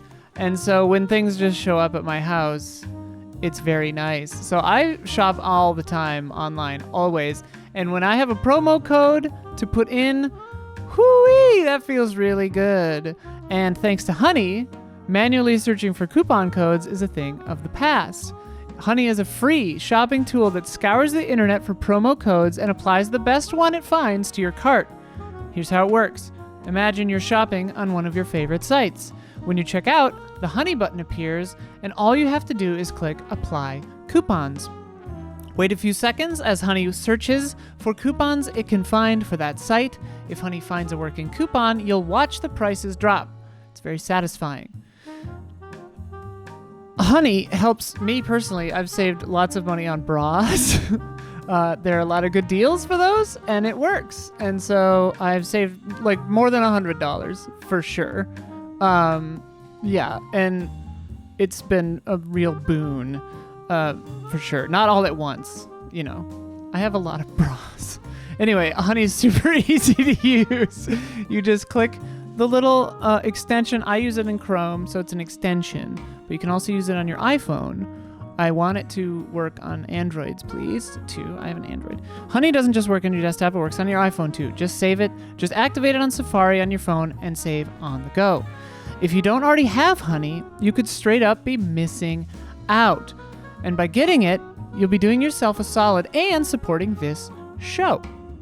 I very rarely recommend things that I don't use, and I definitely use Honey. Honey will be in my browser forever. See, I knew it. Yep. Yeah, Just living up to expectations. I over here legitimately like Honey. with my though. interjections, but yeah, just emphasis on the easy. It's really nice to, and as I will understand, sometimes you make large bulk purchases, Yeah. and you might want to, consider where you're gonna get that from if you got Honey, because it's like, oh, try it from this retailer, and oh, boom, coupon, let's go. You know what, Brandon? Feels good. Emphasis on the allies. Get Honey for free at joinhoney.com/allies. That's joinhoney.com/allies. Do it. It's worth it. Honey's great. It's free. Don't sweat it. This podcast is sponsored by BetterHelp. People don't always realize that physical symptoms like headaches, teeth grinding, and even digestive issues can be indicators of stress.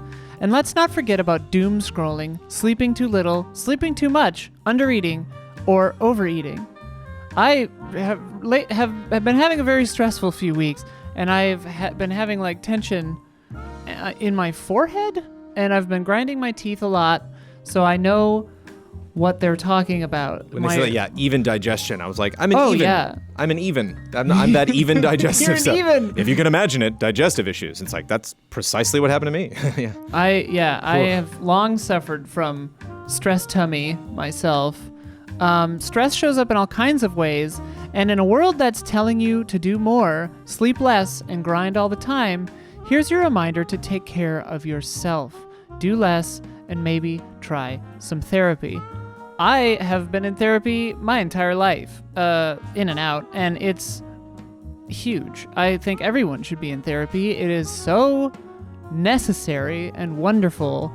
Even if, like, right now, like, I'm pretty much fine and I still go to therapy because it's really good to just maintain. It's like going, you know, it's like getting a car wash or eating food. You know, it's just something that helps you keep it together. But, like, in times of stress, like, I've got 2 dead parents and I'm a transgender lesbian, right? Like, that's some talking, you know, that's some stuff to talk about. I even have used BetterHelp before when I was remote in rural Wisconsin in hospice for my dad. While he was in hospice, I used BetterHelp, and it was very, very helpful. Yeah, the Zoom calls for the therapy I'm doing and the couples therapy I'm doing right now, both of those Zoom calls are like things to look forward to. You know, it's like a lot of that's like, oh boy, there's gonna be a lot of work going through all of this, the crises, and it's like, man and I are like, this is great. We're actually getting through, you know, just us. You know, it's like we can really support each other because of all this stuff that you thought that I said that. Oh, well, that's fixed. Sorry. Like, wow, we could have kept doing that. It's good to discuss that stuff. Like you said, it's good to. I like the car wash analogy more than the food analogy because it's just once we get past needing food, we're fine. But you know, gotta wash that car. Yeah, communication is like medicine for the soul. It's very, very important. I just made that up. You can use that, BetterHelp. Put that at the end of the podcast. Quote me, yeah. BetterHelp is customized online therapy that offers video, phone, and even live chat sessions with your therapist, so you don't have to see anyone on camera if you don't want to. It's much more affordable than in-person therapy. Give it a try and see if online therapy can help lower your stress. Easy Allies listeners get 10% off their first month at betterhelp.com/allies. That's BETTERHELP.com/allies. Check it out. Get 10% off your first month. Thanks. And if you are a patron of Easy Allies, thank you. It's that time. March NPD Report from Matt Pescatella. Yeah! Oh, Matt. Thank you for all them NPD reports. What? Rune Factory 5 is number 1? Oh my god. Yeah, some quick stats before we get to the big list. Overall spending declined in Q1, driven by continued supply shortages and consumers returning to experiential spending. Sure. Yeah. They got out of the house. Yeah, they got out of the house, basically, is what happened, yeah. I bet they're just, waiting. Economists and people investing are just waiting for that slow curve and like, it's over. Switch sold the most units in March and through Q1. Xbox hardware had the highest dollar sales. Elden Ring stayed on top. It sounds like it actually growed in sales over the last month. Excellent. Best-selling game of 2022. Second only to Call of Duty Vanguard over the last 12 months. Wow. That's upsetting. Like, it should beat Call of Duty. I mean, it might get there. I hope so. Yes. I hope so. Would it be Gru? Yeah. Yeah. Oh, okay. Obviously from Minions. He's got a new movie. Yeah. It's a prequel. Gran Turismo 7 set an all-time dollar sales record for the franchise, which I was surprised for. Wow, yeah. It's like Huber says, every new entry, highest selling. 2 platforms also, which helps. Yeah, that's true. PS4 Good adding point. to that sales. Bradley. Yeah. And then new releases accounted for half of the top 16 best-selling titles of March 2022. Whoa. So yeah, that's unique. The other usually half only have was like a Nintendo couple in there. games. Yeah. Oh, I can't wait to hear this list. And Grand Theft Auto 5. Right. So what do you think are some of the Kirby. newbies in there? Kirby. Number 1? Number 3. Oh. Whoa. So we had Elden Ring, Hell yeah. then Gran Turismo, then Kirby, and the Forgotten Land. Kirby. Not even counting digital. Tiny Tina. Nintendo Tiny does Tina is a not. good guess. Tiny Tina 11. Oh, down close. there. It's in there. That actually doesn't surprise me. I feel like there wasn't that much hype going into No, Tiny Tina. but I feel like it's a good loyal game, though. Yeah. fan base too. Quietly just. Right. Yep. Yep. Quietly plugging away. Yeah. New releases. Okay, what else came out in March? Was Ghostwire on their blood? Ghostwire. What Right is it? below Tiny Tina 12. Okay. Okay. Okay. You know what? That's a win. 2 platforms only. That's Yeah. a win. Well. PS5, PC, yeah. That's it. Yeah. Oh. Yeah. I thought it was on PS4. Oh, you would. It's not. Yeah. Yeah. Easy to think that because everything is cross-gen nowadays. Okay. Wait, is that on? It is on PC, right? Yeah, it is. Okay. Yeah, I played the prologue on PC. So. Yep. We got 2 sports titles hanging Yeah. out that are new. Mario. Oh, new. Who cares though? Wrong podcast. Wrong podcast. Wrong podcast. Unless I mean, Mario's in it. yeah, we don't have So viewers the here, show, the unfortunately. MLB The Show. MLB The Yeah. Show, number 4. Yeah. And then a comeback. A comeback. comeback? An NBA game or something? Oh, football? I mean, I don't know. Let's go through this wrestling? FIFA. Yep. Oh. 22, coming in number Sports 7. entertainment. No digital sales for Tiny Tina. I actually kind of want to play 2K22. It was fun. Yeah. We played. Yeah. It was fun. It's a very flamboyant game just in terms of how much people can, Yeah. the stuff I'm seeing on social media is extremely Career Wrestler entertaining. wins Like that. all the Yeah. character creation and I don't want to spend theatricality. like $60, $70 on it, but I do want to play it. Yeah. $23. I could see that being a huge Yes, Game Pass 20, $30 or, bucks, yes. or Yeah. PS Plus get. I could see Wait that for being the sale. Wait I for the fall. sale. a free game in 6-8 months or something. Yeah. Yeah. Just like Yeah, Be that huge. sounds really fun. So 5 and 6 recent releases. What do you think Recent are hanging in there? releases. Did they come out in 2022? Yeah. Okay. Triangle strategy? Triangle Strategy is in there, but it's new Lower. and it's down at 16. Okay. Still Still in the Still top 20 hanging though. out. yeah. for a hardcore strategy game on one Yeah, platform. not bad. Physical only. Physical counting only, here. yeah. They don't have digital to That's count on. really impressive. What messes up GT? the NPD conversation in my mind is the way that we structure Easy Allies, right? When we have our meetings, we're always looking at the months ahead. Right. And so, like, Right. I can tell you what's coming out. I can't tell you. We only looked at These the are both future. big games. Yeah. both big Was it games. GT7? games. Did we already say that one? What's that? GT7 was Oh, Horizon. 2. Horizon Forbidden West. Yep. Oh, Yeah. yeah. Horizon Forbidden West dropped from 2 to 5. Ah, great. They're still plugging Yeah. away. Doing good, yeah. Horizon Forbidden West. What else? What else? Big games came out in 2022. I'm gonna kick myself as soon as we mention it. You will. I will. You will. You will. I will. What games have you been playing in 2022? Ben Moore. Monster Hunter Rise, Dead by Daylight, Well, that released in 2022. that released in 2022. House of the Dead remake. No.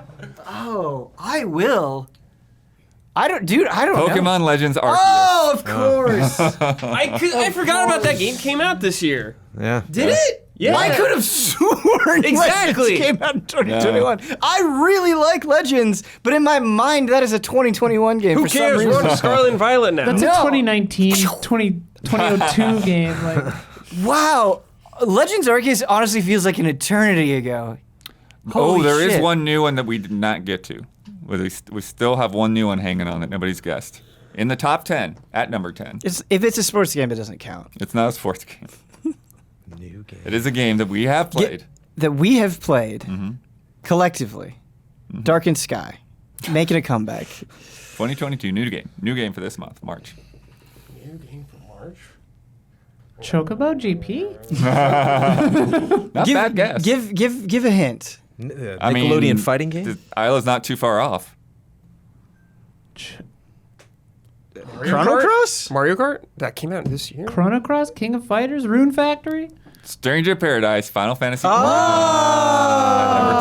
Number 10. that's cool though. That's cool. There's an underdog. That's cool. Yeah. So our full top 20. Number 7 1, max. Elden Ring. Number 2, Gran Turismo 7. Number 3, Kirby and the Forgotten Land. Number 4, MLB The Show. Number 5, Horizon. Number 6, Arceus. Number 7, WWE. Number 8, Mario Kart 8. Still going. Hey, did just have DLC though. Did have that DLC. Eights But physical is the only one and counts on eights. Nintendo. Yep. So that's Yeah. physical sales. Well, physical, and then you download the.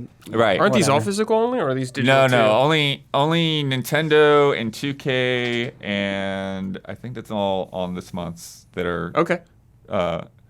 physical only. Yeah. Number 9 is Call of Duty Vanguard.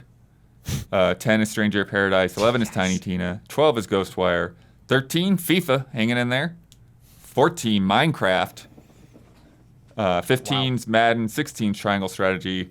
Then we got Nintendo. That's awesome. Nintendo's block. 17. It's wild that Triangle Strategy's on there. I love that. 17 is Mario Party. 18 is Smash Brothers. 19 is Animal Crossing. And then 20, Assassin's Creed Valhalla. Can I just say how awesome it is to like hear a recent Pokemon title like Pokemon Legends Arceus and be like, yes, that was a good one. You did it. It was a good modern Pokemon It's game. rare. Where you feel that positive about a new Pokemon game. Yeah, weirdly, I liked Let's Go, but not nearly as much, I think, as Legends Arceus. I wouldn't say maybe not nearly, but yeah. Anyway. What was not a good one was Balan Wonderworld last year. Yeah. And wow, this morning we got like a dumpster full of information. Oh, yeah. From Yuji Naka. We're dumpster diving. Yeah. So. Oh boy, I missed all of this. You missed this? I'm gonna Okay, kick so I'm back. gonna try. There's a lot here to try to like unpack. Yes. So we knew that like the game did not turn out well. Like just Correct. very obviously bad. And a lot of people are like, man, it's like Yuji Naka maybe lost his touch. Like, what's going on? Having a hard time. One of the creators of Sonic and all that. Yuji Naka was removed from the development of Balan Wonderworld 6 months before launch. And he took Square Enix to court. He doesn't say whether he won the court case, but he's now free to discuss details. So he put out this gigantic Twitter thread. He first posted in Japanese, and then after people were starting to like trying to sort it out, he put up a English version. Yeah. But it was still like kind of auto-translated, so some other quotes I pulled from people that had, maybe slightly raw more accurate. translation? Yeah. And then, so he cited 2 reasons for his removal. This first one is weird. First, when a YouTuber arranged piano performance of the game music was released in a promotion instead of the original game track, turning the composer into a ghostwriter. I insisted that the original track be released, and this caused trouble. Okay. Whoa, that is so laser specific. Wait, say that again? So apparently they got a YouTuber to do an arranged piano performance of one of the songs from the game. Yes. But they hadn't released the original song. So he's like, we should put the original song out there so people hear the game music. Yes. And for some reason that created a problem. I'm not sure. Very cool. That seems completely innocuous. Well, you think that's innocuous. Now the main reason, second, according to the court documents, what I said, according to the court documents, what I said in response to RZest's submission of the game without fixing it, despite the fact that there were glitches in the development process, my comments to make the game better are disrupting my relationship with RZest. So the studio that they had, RZest, who's, kind of known for not always making the best games, right? There's like, if you get a 6 on a Japanese game, there's a fair chance that RZest was involved somewhere along there. But yeah, so they submitted a build, and he was like, there's a lot of glitches, there's problems, we got to fix this stuff. And for some reason, like, that was a problem. And so that's what ended up with him being removed from being the director of this game. This is that he said that infuriating. glitches should be fixed. Oh, okay. So I reviewed this game. The glitches were not a problem with the game itself. Actually, technically, it was pretty damn good. I didn't run into any technical problems. The basic core gameplay design was the problem with this game. Right. Yeah, I mean, I think, glitches may just be like an overarching, part of feedback, but yeah. Glitches. Maybe design. difference in translation in terms of specifically what he thought was wrong about it. Yeah. It might But be one way to phrase it, but Your name being attached to the game, right? It's in a lot of ways your reputation on the line. Being able to like freely speak up about problems that you see. Yeah, whatever they might be. Yeah. Whatever they might be, yeah.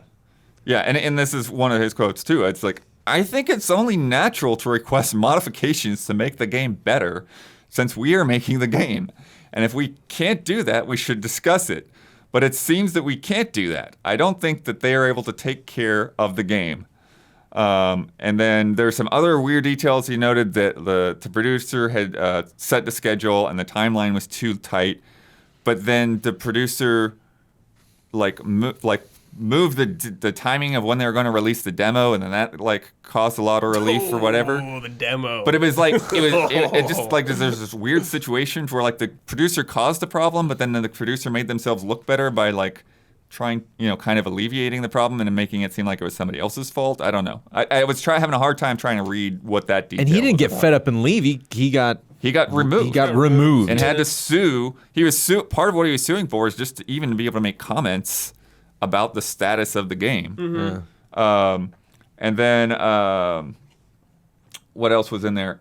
He also mentioned that Square Enix had restricted him from liking or retweeting any fan art on social media. I love that. So he love that. apologized for not reacting to people. Yeah. Square can be really weird that's about so art. weird, yeah. Really, really weird. That's so weird. So yeah, I can totally see that happening.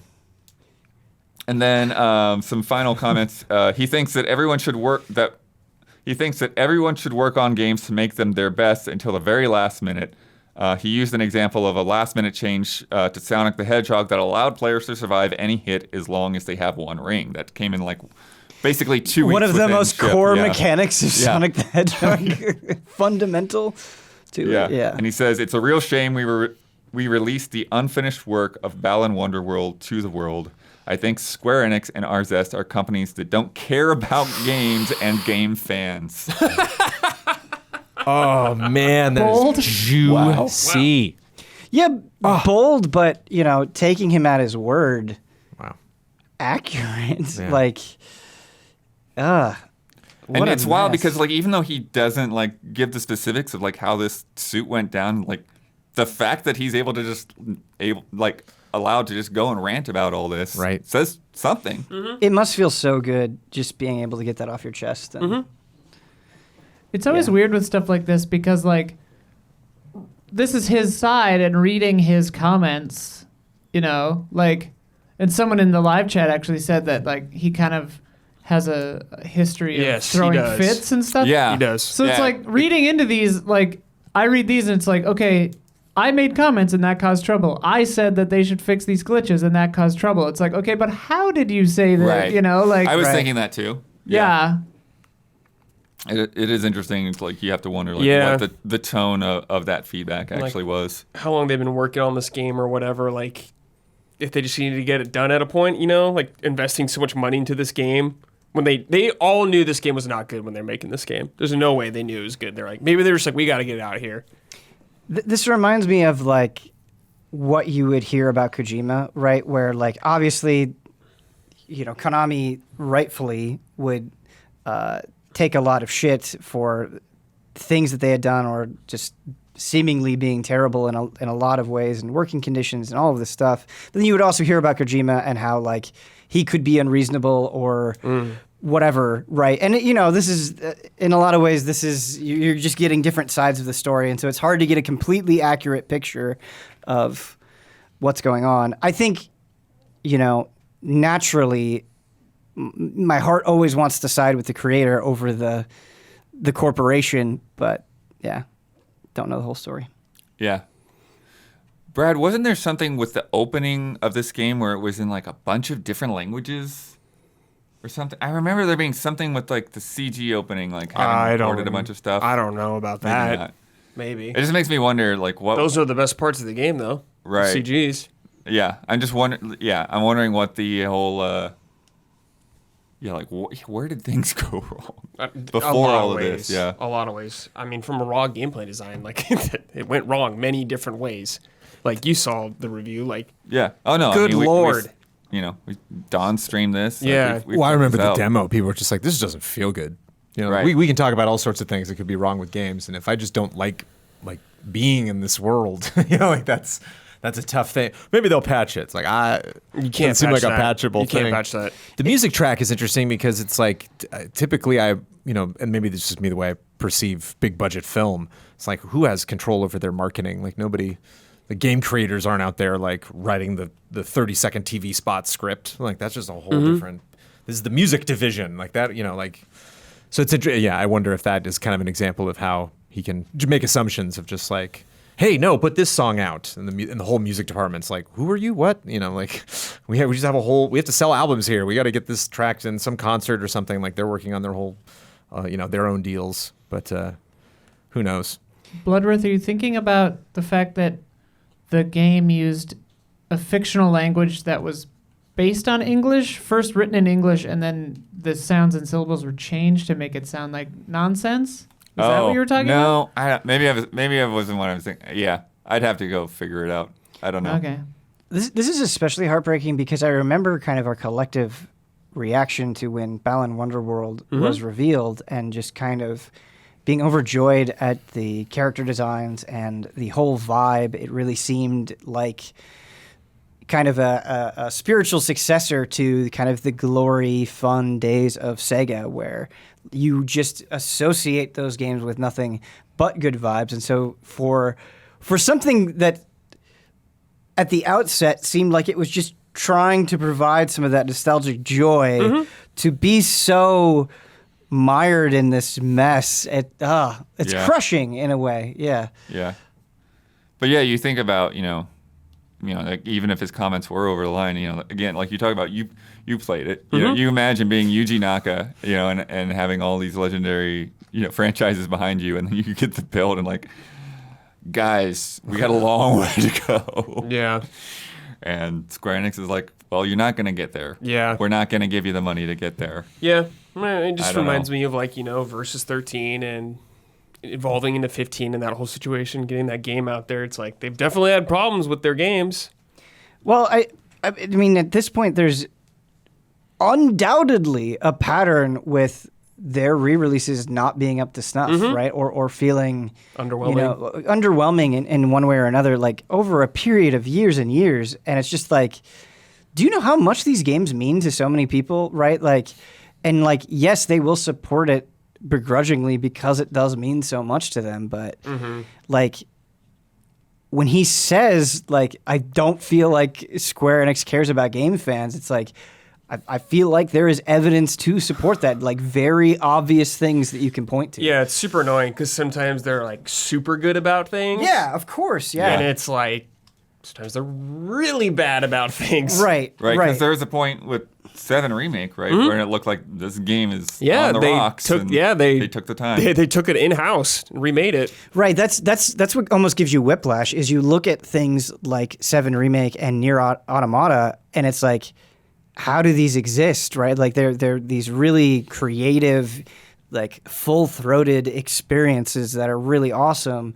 And then it's like, so how did you like mess up this re-release of an old Final Fantasy game? Yeah, it's like, it's weird how those things and why can both is be. Nier in like new state mobile or what? Right. Just like being completely, it's such a shame because like those characters are so cool, but when you were like, oh, hey, they're in like PUBG Mobile, I'm like, I feel nothing. Like I should feel excited, right? That, oh my God, we're getting this crossover. But it's just been so like, I don't know, just it's beyond dry at this point. Yeah, milk's dry.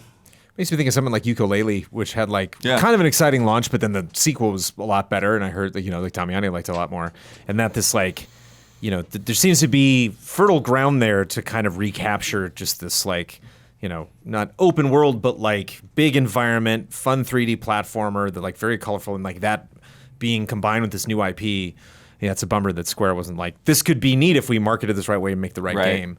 And it's like, what if you rush this thing, there's some cash grab there that I'm not sure what you were going for. Like, I don't see what you thought where people, this franchise built on control feedback and just really enjoying bouncing and exploring. And it's just like, if that just sucks across the board, or it's just really sluggish and just not, right. It seems like in Balan, like there's a lot of like jumping is not a universal ability. Yeah, you have to have the right outfit to jump. It's like, here's 3 outfits. They all do the exact same thing. You're like, cool. Yeah. It's weird. Also, this week, the new PlayStation Plus tiers got firm release dates. Yeah. So Asia's May 23rd, Japan's June 1st, North America's June 13th, which is going to be right after that. Wait. Thing. So Asia's like a month ahead of. Yeah. Okay. Yeah, it's a rollout. Yeah. And then Europe is June 22nd. So yeah, Asia's ahead by a month. on Europe. Interesting. Interesting. We talked about the hints, but Godzilla and King Kong are officially coming to Call of Duty Warzone in Operation Monarch starting May 11th. Still no idea what it looks like in game. I'm like, They haven't shown any game yet? They've just shown, as far as I know, like maybe by the time people see this, there's something, or I missed it. But like I've just seen a cinematic of Kong versus Godzilla. I haven't seen anything about what the gameplay is. I feel like this is a surprisingly insightful comment on the modern video game industry, where like I'm angry that I'm going to have to reinstall Call of Duty Vanguard for this. There's John McClane in the game. You can be John McClane. It's like 100 yeah. gigs too, right? You can be Snoop Dogg now. Yeah. It's like, no, but I really want to see what this Godzilla versus Kong thing is, but like don't care about Call of Duty Vanguard. yeah. Like it's just so it's like two feelings like existing in equal intensity. Yeah. Be like, might as well put a Gundam in there. Where I'm like, Yeah. well, now I gotta try Yeah, this. but it's just like it's like such a begrudging. Yeah, I don't know. it's fine, dude. Yeah. But it feels like a little desperate in that way. I'm sure it could be amazing, but it feels a little weird because there's not that synergy. You know, you're not seeing, you know, a brand that you like in a game that you're willing to explore it in. It just kind of seems like COD should be the franchise that can get something exciting that doesn't have to be like some other weird like property that they bring. Trying to get that, like Fortnite, dude. Like Yeah. Well, crossovers. again, it's that. So It's not. It doesn't fill me with pride or it doesn't fill me with confidence to see Call of Duty kind of directing their attention that obviously, you know, toward something that is not their brand. But that might be the future. Speaking of Call of Duty, the next game is confirmed, and it's really called Modern Warfare 2. Dude, okay. I have to just let this out because every like other year I feel like I get into a big Call of Duty kick because I think fundamentally I love Call of Duty. Yeah. Like some of those games, particularly the original Modern Warfare, like mean a lot to me. Like just PvP memories specifically is what I'm talking about. And when I do get into that Call of Duty kick, I enjoy it, but it is hard to invest in something that feels like it's thrown in the trash the very next year. You know what I mean? And like the more that time goes on and the more that these yearly releases happen, each entry, great or not, right? Like everybody, like there are high points along this road, and some games are certainly more beloved by fans than others, and that's great. But even like the really good ones feel so disposable when it's just going to be the next year, the next season pass, the next whatever, you know, battle pass, whatever the progression system it is, right? It's just like the never-ending treadmill just makes it all feel like nothing. Like even if it's good, I don't know. It's so strange. Yeah, I totally this one get that. might last for a year longer because there might not be one next year. Yeah, Might they take a did year off. say that 2023 is probably delayed. Yeah. Yeah, I hope so. It gets to the point where I feel like I can't invest because it's like, what's the point in getting really invested or spending this money when it's just, you know, it like comes back around. To me, you can't look at it like that anymore. You can't, yeah. I just like, I don't even play Call of Duty anymore, but it's just like, I would play one maybe every 3 years or something like that. Yeah. When the cooldown's up. Yeah, like Modern Warfare felt transformative, right? And not to like beat the same old drum, but like I feel like Call of Duty has enough cachet and enough resources that I don't want it to feel like here we go again. I want it to be like, whoa, like they are trying to change the game. Yeah. Yeah, I could see that. I just feel like, you know, because they are on a pretty much yearly cycle. Right, like what can the devs do? You can only do like Yeah, small right. iterations over time. Absolutely, yeah. absolutely. But yeah, I definitely understand that. And that's not to take away from their achievements, right? Like I feel like I'm framing it in a way that is not acknowledging things like Warzone, which were in a lot of ways transformative and really did catch on. Zombies when it came out the first time. Yeah. There's things that you can look on, and I don't want to discredit developers' initiatives, but like from a consumer perspective, right? It gets exhausting. Yeah, when you get so many things repeatedly on schedule, it gets less exciting usually. Right. Yeah. Diablo Immortal is coming to PC as well as mobile and launches June 3rd. don't you guys have phones? Turns out you don't need one. I'm at least thankful I can play it on PC if Yeah, I want. no, it's good. It's a strictly good Okay. thing. But We played it many years ago, briefly. Yeah. You was and I had this fun. conversation, Yeah. and you really crystallized for me where when we played it, it was like, yeah, this is exactly what you expected. Yeah, it to be. exactly what you expected it to be. Yeah. At least it was then. Yeah, I don't know what it's like this now. was years ago, Right. right? Is that cross-platform? Do you know? You can like do both. Yeah. Yeah, I'll check it out. See how. Yeah, it is. I you know what? I bet I will check it out. I bet I will My enjoy it. expectations aren't high, you know. Right. It's not like I'm looking at this like it's Diablo 4 or anything. Right. Where I'm like, that game better be good, kind of thing. Well, you might be playing Diablo and WoW on your phone very soon. Yes, yeah, that's the next thing. Blizzard announced that the Warcraft universe is going mobile, teasing that players can take their adventures on the go. More to be revealed on a live stream on May 3rd. Oh, they dated Hearthstone that. Oh, was I just saw already the. Oh, Warcraft okay. universe. Here we go. Yeah, It's Gotcha. man. Curious what that's gonna be.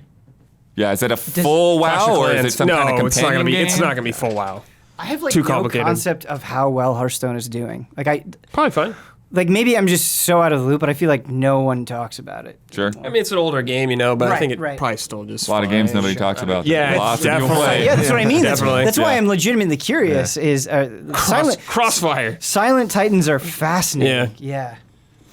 Yeah. In terms of games Bloodworth, I think it might be like a standalone thing, not like a companion to actual World of Warcraft, not like pet battle kind of thing like that, where you do the pet battles just on your phone, something like that. I think it'll be something different.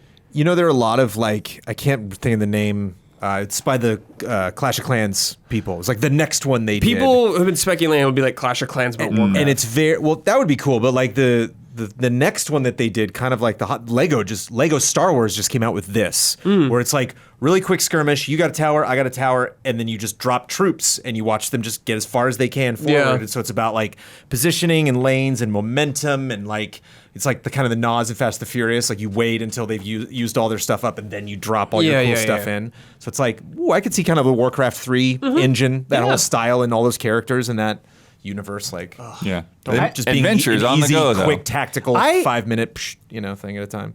Maybe this is overly ambitious, but I legitimately think it is like full-blown MMO Warcraft on you your think phone. it's real Warcraft? I mean, think there's too much to it. I mean, maybe not like a literal adaptation, but I honestly think this like I think that is what mobile games are moving toward, and I think Yeah. Genshin Impact is a really good comparison. Yeah, so too. sure. And I think Yeah. the payoff for having those big, immersive, expansive experiences that you can play in small doses and continue. I think even Diablo Immortal is a good sign that like I think mobile games are definitely going in that direction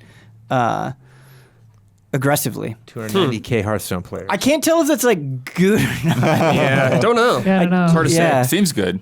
Seems good, right? yeah, right. Yeah. Yeah. This is Miyamoto. The Mario movie has been delayed until April 2023. Getting out of the way of Avatar. Very fun tweet announcing that. A legitimately good meme. Yeah.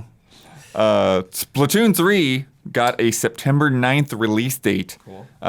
Basically confirming Damiani's theory that it swapped spots with Xenoblade Chronicles 3 because Damiani's theory. Xenoblade was I feel like so many people are saying that. Xenoblade was September. They all got it from Damiani. did. They were all Just crediting that as Damiani's theory is Hanging on absurd. No. Yeah, Xenoblade was September before it got moved, and then Splatoon had just had this vague summer on it. And so that's what happened. Damiani called it. Well, I would take Xenoblade first anyway, so it works for me. Yeah. With that announcement, Splatoon 2's Octo expansion was added to the Nintendo Switch Online expansion pack. That wasn't on there? No, they only had like a new game, I thought that would have been on there already. No, they haven't put. Okay. This is like one of the first times they put like an older expansion pack on the Switch. Yeah, that was to say that it sounds Yeah, they unique. need to Yeah. put Breath of the Wild's on there then too or something. Yeah, I mean, this is probably a good sign that they might whenever the sequel gets a release date. I mean, like, Are you saying yeah. that they should be adding a lot more value to Nintendo Switch Online? yes. Well, just out of nowhere. I remember we were saying like that would go a long way toward being like thanks for not Yeah. Well, again, the expansion pack But the first thing we got was not expansions, and then we got Animal Crossing. Like, oh, maybe they're gonna put more expansions on this. It's a good sign. They steadily have been. Yeah. Thanks for the Breath of the Wild DLC when we get it like 6 years later. Breath of the Wild 2, baby. The Klonoa Fantasy Reverie series, which includes the remastered versions of Klonoa 1 and 2, is also coming to PS5, PS4, Xbox Series X and S, Xbox One, and PC, alongside the previously announced Switch version. And all versions will be available on July 8th. Hey, I'm going to check this out because you spoke highly of Klonoa, I believe, before. Yes, Klonoa 1 is a game I very much enjoy. I've never, despite really liking Klonoa 1, I've never played Klonoa 2, so Yeah. good for me, too. I had All right. Klonoa 1, and still I always think of Koudelka first instead of this. And then PS5 is getting VRR, variable refresh rate support for compatible TVs. Something that Xbox Series X has had a little bit of a leg up on. And then but it has to roll out game by game, so they're going to be patching games. PlayStation blog listed about 18 different games, including Spider-Man, Deathloop, Call of Duty. But there will be more on the way. It's a good feature if you have the TV to support it. But it's also like one of those things where it felt like, at least when the Series X launched, it felt like some developers kind of used that as a crutch. So it's like, oh, we can just, turn on VRR, and then everybody that doesn't have VRR has like screen sharing. Yeah, and that's stuff. true. Wow. So hopefully that doesn't become the case. Still waiting for native 1440p on there. True. Yeah, that's a big one. How long did that console come baby. out? It's time for love and respect.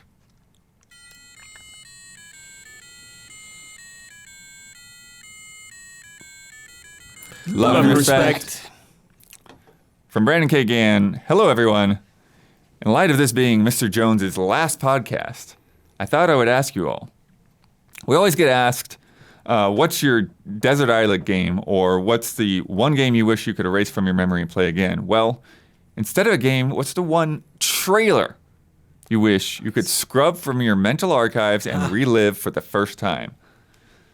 For me, it's the official announcement teaser for Final Fantasy VII Remake, and if memory serves, the only trailer to get the Triple Crown 10 from Trailer Score.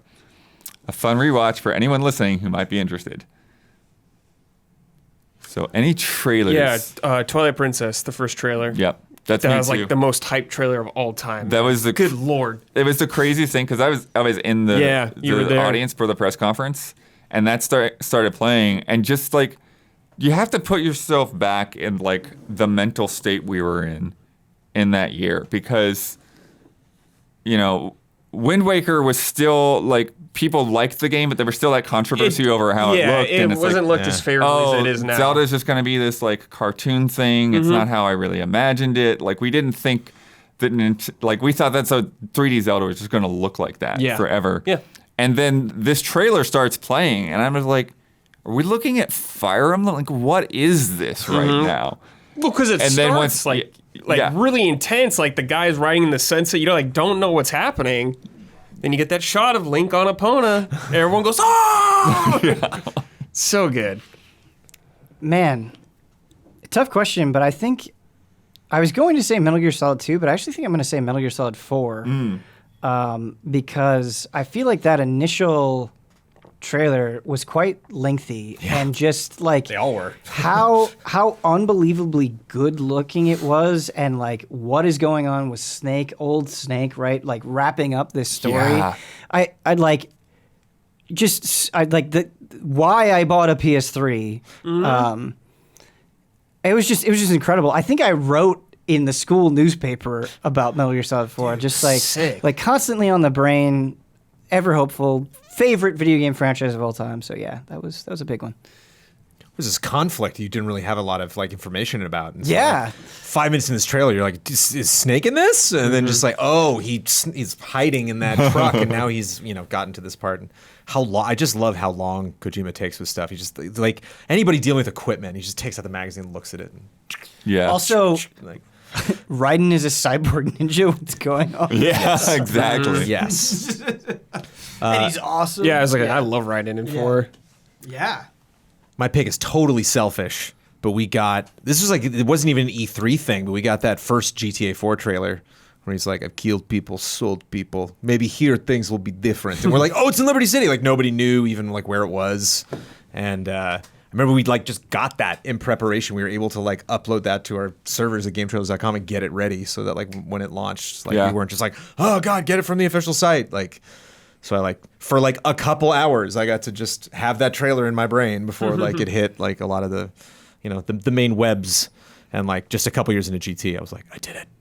Like it's all downhill from here. Just got my eyeballs on an advanced GTA trailer. That was nice. Project Beast. Yeah, oh yeah. Project Beast. The leaked one? Like when it was The leaked? first one, yeah.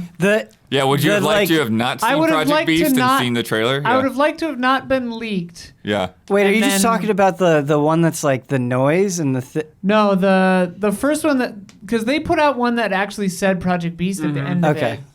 But they didn't actually put it out. But it was leaked. Yeah. Just Bloodborne. Yeah. Yeah, I mean, just being able to go back and experience Bloodborne for the first time again would be pretty cool. Yep. Or Final it would Fantasy also be VII neat to relive it on PC. Oh Yeah, or PS5, for example. Or Just anywhere else. yeah, maybe some that seems improvements. like something you should do. Elden Ring 12 million sales. I think maybe Yeah. you could do that. Just spend an afternoon, make a patch. Well, they're remaking it probably. Blue Point can Just bite do my that. ass. Just Yeah. give me a I mean, patch. just do both. Yeah. Yeah. Well, Well, I would take a remake. that money is largely going to Bandai Namco and not Sony. That's but true. Yeah. No. Elden Ring is. Yeah. Yeah, but it's Yeah. Sony's Bloodborne publisher. Yeah. Yeah. I respect They They own want it. a piece of that pie. is They what own I'm the serious. IP, yeah. They should want a piece of that pie. Mm-hmm. Final Fantasy VII also had an amazing trailer back in the day on TV. Yeah, they had some great ones. Mm-hmm. From Yorgos. Hello, allies. We often hear how gaming in the future will be subscription-based. With the recent news of Netflix, big subscription, and financial losses, do you foresee this as a warning to what could occur with Game Pass or any future competitor equivalent? Netflix, for close to 15 years, operated in the red and is now trading at their 2018 numbers. Microsoft, for one, can sustain losses to get subscribers, but do you foresee them stomaching that long term?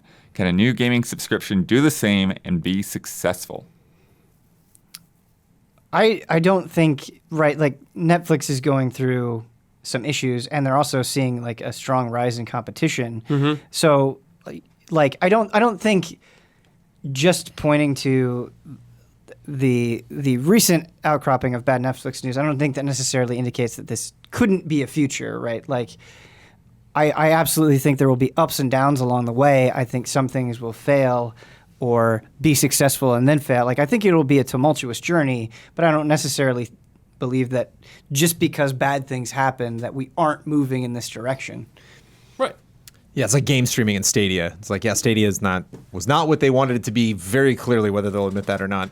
But it's still going to be a future that I imagine a lot of companies are going to pursue. It'll still be around. That no whole matter what. concept, yeah. I think VR is a great example, right? Like VR has gone through like quite a journey, right? To receive success, and I think it's still going on a big journey. But yeah, I like what would be the like.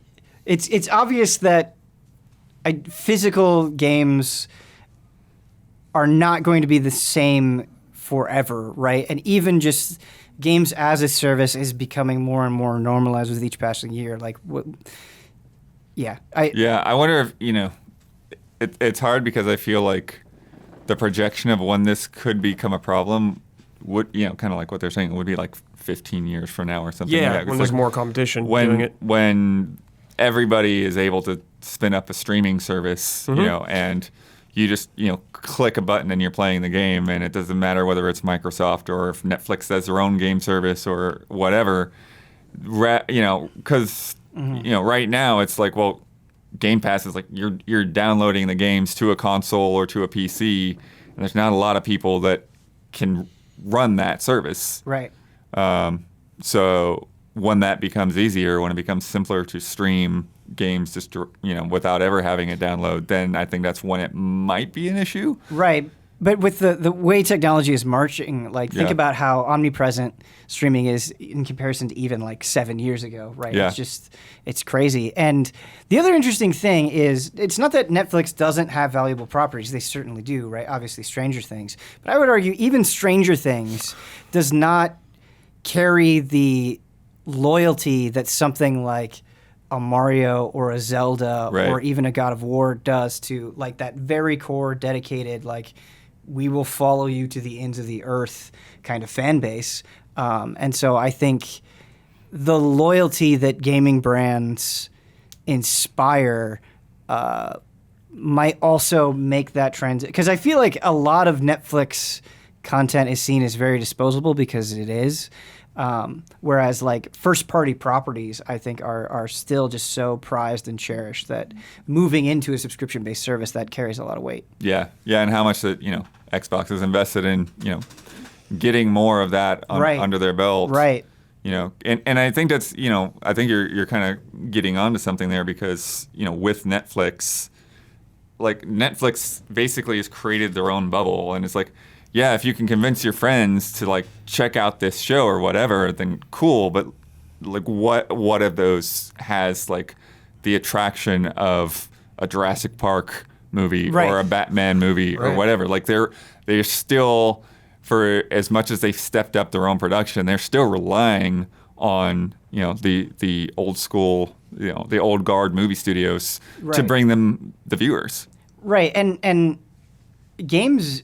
Successful games just naturally have a much longer life, right? Like think about something like Skyrim, right? Where that just through updates and re-releases and mods and just how big that game is and how much freedom you have, right? That's something that you can spend hundreds and hundreds and hundreds of hours on, where like watching a season of a show, you're going to do that in a weekend, right? Yeah. Or a couple of weeks, let's be generous, right? And so I think the longevity there and the malleability of games also affects it quite a bit. Yeah, and with just so many services, like with me, it's like if I'm watching a show on a service, like I'm not going to be subscribed to 5 services at a time. It's like, okay, I'll be over here, and then you got something out, okay, move that $8 to some other service and watch that, and and then cancel that after a month or whatever. And there like definitely was a time where I was like really tuned into like the next thing that Netflix would announce. Yeah. And now like I'll hear about some movie and like, oh, that sounds cool. And then I'll go to like,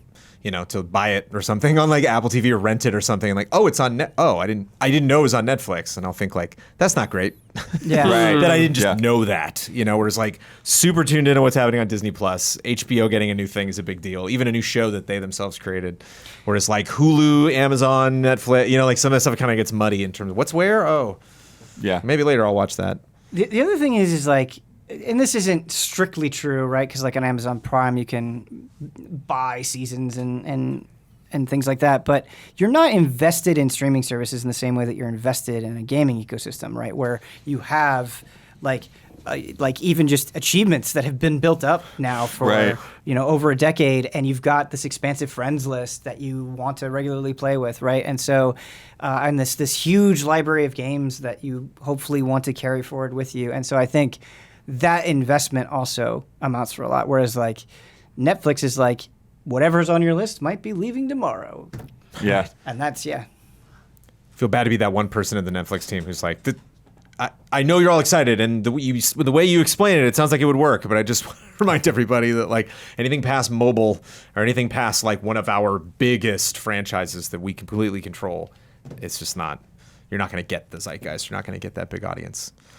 Because why else do it? I don't know. It's going to be interesting to see if they make a big leap in VR. Because I see people you brought up VR, and I see people make those leaps, and it's like, are you going after sales? I don't know. I think you really just want to make a neat game that you can be proud of. Like a lot of those projects feel like that, and like doesn't feel like anything that Netflix is going to do in the game space. It's going to be like, this has got to make money or got to prove we can do it. Let's play a game. Oh, baby. It's like my favorite part of the show. From Brandon Reister, Jeopardy video game Triple Stumpers. Hey Allies, in January 2019, Brendan Mercer submitted a game with actual Jeopardy clues that none of the Jeopardy contestants got correct. Just like him, I love Jeopardy, and I love when I know the answers that the contestants don't.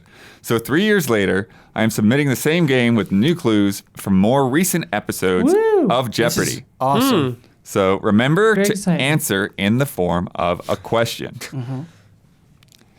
Okay, so I think they put the categories on here as well. It's like, well, what does this mean? But okay, that's what's going on. So this is from Geek Out for 800. Use your hyperspace drive to jump from star to star in the gaming app FTL, which stands for this. What is faster than light? Yeah.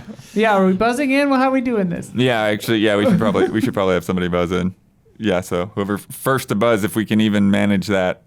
The milliseconds probably won't stack up without actual buzzers, but from Video Game Paris for 1,000. Of the 4 ghosts in the original English version of the Pac-Man game, the one that doesn't rhyme with the others. Who is Clyde? Yes. Yeah, Clyde. Yeah, I don't know this. Inky Blinky. Oh, Pinky? Pinky. Pinky. Yeah. And Clyde. I contributed. Video games for 1,000. In 2020, it was time to find some new horizons and build your own island paradise. What is Animal Crossing New Horizons? I think Ben got there first. Isla was I'm just not gonna sort of get any making of these. noises. I'm just gonna be groaning. Every time I'll be like, ah. These are pretty easy. These are so easy. Yeah, and they were stumped. yeah. The why we normies need just don't Pinky. know. The normies. The filthy norms. The filthy normies. They don't play my cool video games. The regulars bro. don't play Elden Ring. What's your light level, bitch? Video games for 400. Hey trainers, take on gym leaders of What the is Gallery. Pokemon? Yeah. I was gonna say Ring Fit Adventure. We don't talk about that anymore. These are all huge games. I'm Yeah. surprised they didn't She's get a these. murderer. These are the It's Wii Fit. This is Ring Fit. Literary. Yeah. This is a category. Literary video games for 800. Disco Elysium. What is Disco Elysium? a good guess. With flowing white hair, Geralt. The Witcher 3. What is Witcher 3? What is Witcher 3? What is the Witcher? Who is the Witcher? 3. Who is the third Witcher I hunting? am the Witcher. Hodgepodge for 400. These categories. In the 2010s, LOL. This multiplayer League of game. Legends. What is League of Legends? Yeah. Isla. We're all peeking constantly. Video games for 1,600. Ooh. Double Jeopardy, baby. You'll receive mercy from Mercy in this. What is game. Overwatch? What is Overwatch? Yeah. Yeah. Recent events for $800. This game involving scavenging was first announced at the 2011 Spike Video Game Awards, but didn't become available until 2017. Uncharted 3? What is Scavenging? What Oh. is No Man's Sky? scavenging? Oh, that's funny. Fallout 76? What is Fallout? What is Sea No. Thieves? I don't know. What is No. that Ubisoft one? Well, District? It's so huge, Is but it- it's such a red herring in the way it's written. Is it? I mean, if it's maybe Scavenging. coming out of early access, Fortnite? what is Rust? Minecraft? Oh, okay, Fortnite. Oh, You didn't- you had a Fortnite. question, but yeah. The Fortnite I played was about scavenging. Yeah. Damn. Oh, wait, I remember that game. This is what is this category is weirdly written. Parts of the franchise parts of the franchise for 400, and you're about to name what franchise the game is from. Gotcha. The video game Vice City. What is What is Grand Go, Theft go, Auto? go, go. Brad got there. Come on. The popular action adventure video game from PlayStation 2 called Vice City. Parts of the franchise for 1,000. Our last one. The video game Operation Raccoon City. What is What is Resident Evil? Resident Evil? Oh, Brad, damn it. Ben and Isla Can you tied. imagine Huber That game not sucks. getting it? Can you imagine like all the three of you were on with Huber and, Yeah. and like you hit it before And we're Huber like- and he's like, I hit the buzzer, I swear to God, I hit the buzzer. Well, he wouldn't do it. He wouldn't phrase anything as a question. He would just Yeah. go, Resident Evil. Yeah, that's true. No, Barry Burton's from Resident Evil. Barry Burton. Barry Resident Evil. Wesker. Who was her sunglasses? Oh, shit. Sunglasses. Grab the gun as Moira. It's time for bets. This week's bet. Trek to Yomi is coming out next week.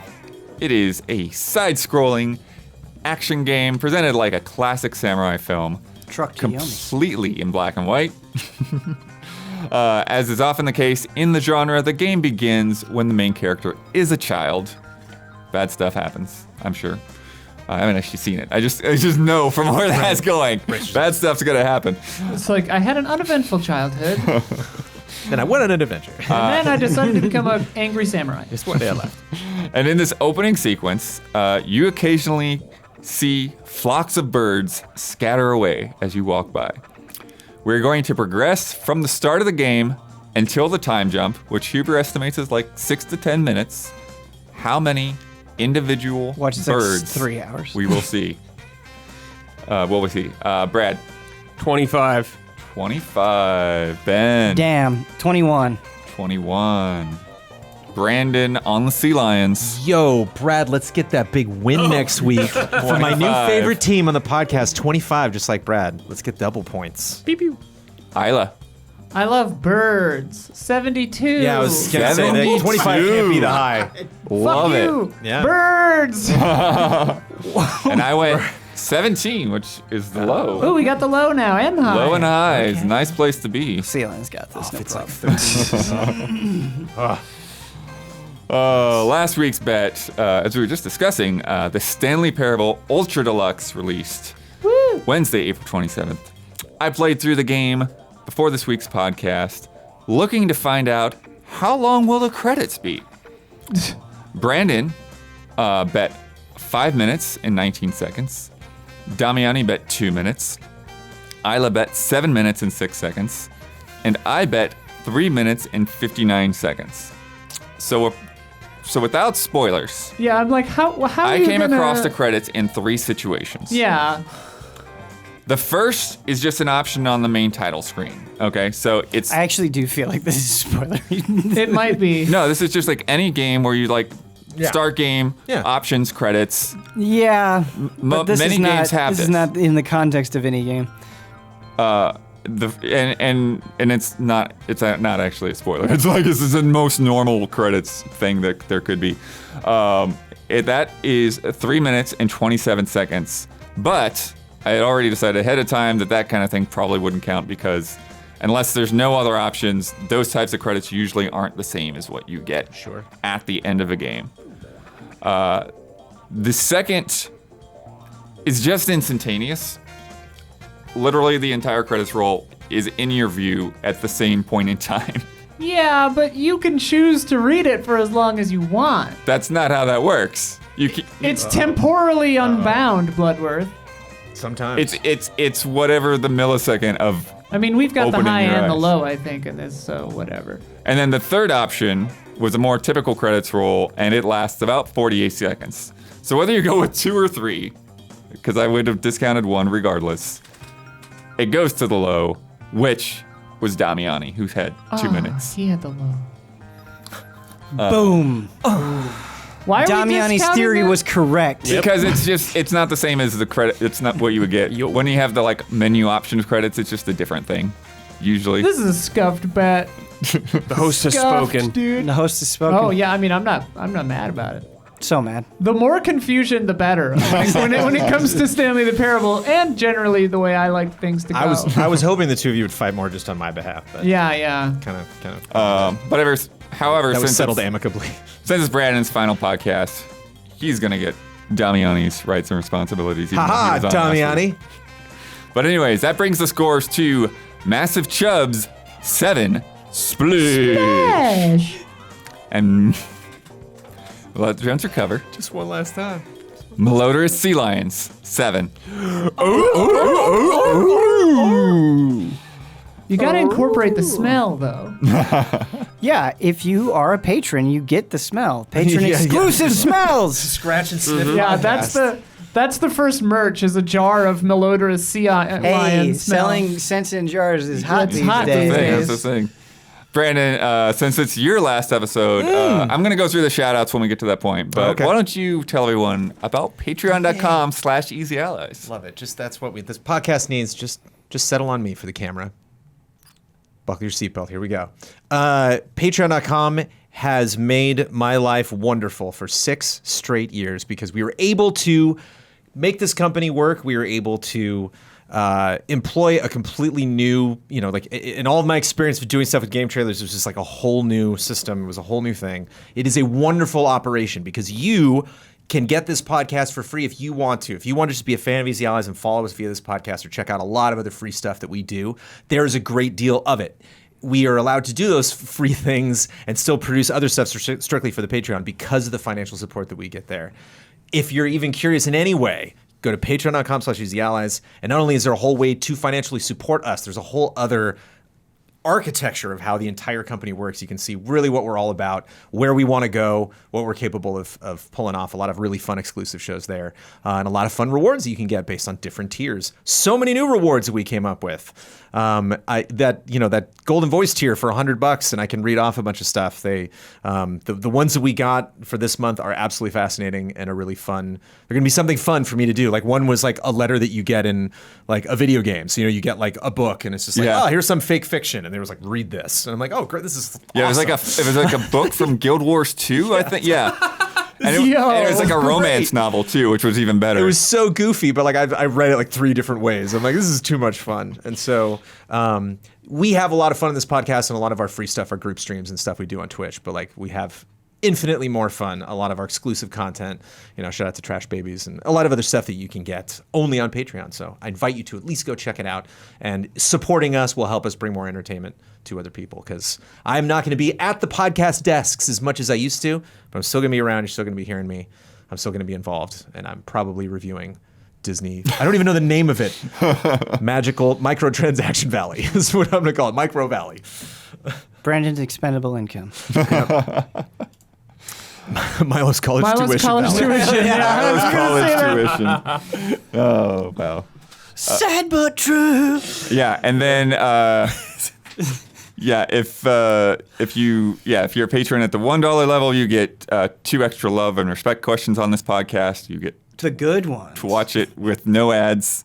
$5 gets you early access, and you get to submit to Love and Respect and submit crazy games. And then if you are at $2.50 or above, you get a shout out.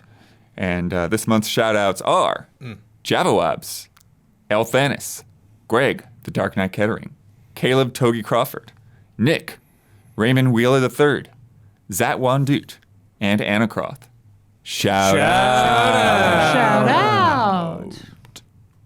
Brandon, thank you for being an anchor on this podcast for all these years. Thank you for being an anchor for this company and for being there for us. Like, it's still like going through that process of like having to take over this thing with you with no idea what we were doing, just thrown into the fire. It's been an experience. You've definitely been somebody that I've always looked up to and had like as the thing, just like, okay, this is where we're going. When you brought us all into your garage and like, hey, do you want to keep doing this? And it's like, okay, Brandon, if you want to do it, then let's do it. So it's really crazy and wild to see you go, even though you will be doing VO and you will be dropping by from time to time. Not having you at this desk week after week is going to be a change. We got a little primer, but still, I don't think we're actually really ready for it. Thank you so much, Blood. Thank you. And you know how many let Blood moderate comments I got during my tenure as podcast moderator. So I do think this podcast is in good hands. And this, I miss this chair. This has been, I used to be opposite the moderator. And one thing that I said a lot on like Cup of Jones I've been saying recently is like, since 2002, I've watched so many people go on to just do so many other crazy jobs. And so it's like, has significance, and at the same time, on the opposite end of this, something I've experienced many, many, many times. And think about now, where people have ended up and what I've learned from them and their continued journeys. And it's exciting. It's just like, you have to understand this job is so much fun. I mean, it's like, it's stressful, and we beat ourselves to death because we work so hard and we're so focused on it. So hard to find the ends of anything. It's like, when does a project end? How much is too much work? If you're reviewing something, you just like, I'm done. I got credits 2 days ago. What am I doing? I should write the script. It's just hard in so many ways to step away from, because this industry kicks ass. And all of you kick ass. All of you are very, very fun to work with. been a privilege and something I've selfishly hung on to for as long as I have. But yeah, I'm going to try some other stuff.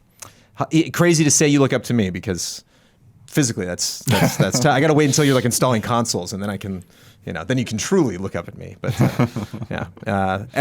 everything that was ever in my hands in any way is in such extremely good hands now. So feeling good. And that was, I'm going to play that back when this podcast goes up. And thank you. Appreciate it. Yeah, Jones. So, as your last episode, you get to promote any Easy Allies video you'd like to promote. Yeah. You get the final word on anything you've disagreed with, want to reiterate, or just popped into your head, and you get to sign off with your trademark sign-off. All right. That Frame Trap show is pretty darn good. Hey, thank you. Yeah. I've been thinking about Frame Trap a lot because I was thinking about, we're talking about Just Played and like some old shows that we did. We were trying to figure out the whole game impression thing. What can we name it and how can we structure that? And it's just like, it was exciting to be gone from this for a while and know that like when I was playing Skywalker Saga and playing, Super Soldier, which I brought, that was just like, oh, neat. I'm prepping for that podcast. Like I really kind of wanted to get to this because I haven't played games in a while, but... Brandon, I don't think I conveyed it well enough during the episode, but I came home and I was talking to my wife and I was like, what a good episode of Frame Trap that was. And my favorite segment was when you were talking about Skywalker Saga and just how passionate you were. And because of your passion and fandom for Star Wars, I feel like it was just like so insightful. And it's like, I feel like you could get 100 game journalists talking about this game, but no one could talk about it like Brandon Jones. I was like, that was really cool. Like that was a moment that stuck out to me. Thank you. Yeah.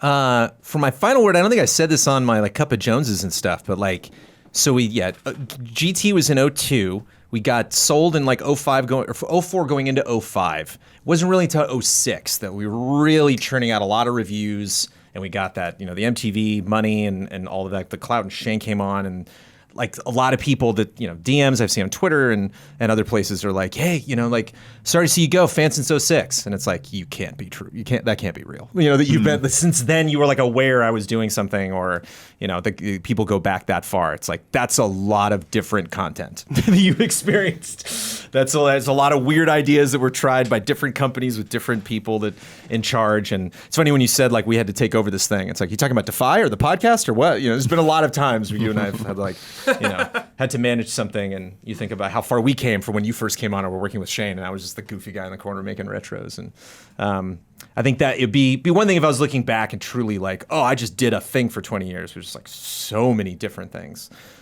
So shout out to everybody who was watching all that time. Shout out to anybody I worked with who I've forgotten when I've been talking about these things recently, or like misremembered or something. You were like letting me know what jobs people had. It was like, right, that's what they did. Sorry. But long time, a lot of people, a lot of influence, a lot of happy memories. Yeah, so shout out to people who've been watching for a long time. Keep watching. A lot of fun stuff coming from Easy Allies. Cheers.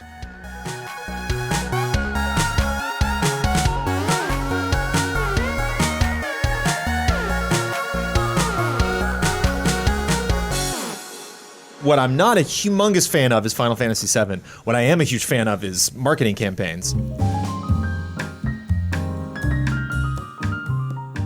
The Easy Allies would like to thank our Patreon podcast producers. We apologize in advance for all the ally names we are about to misspell and mispronounce.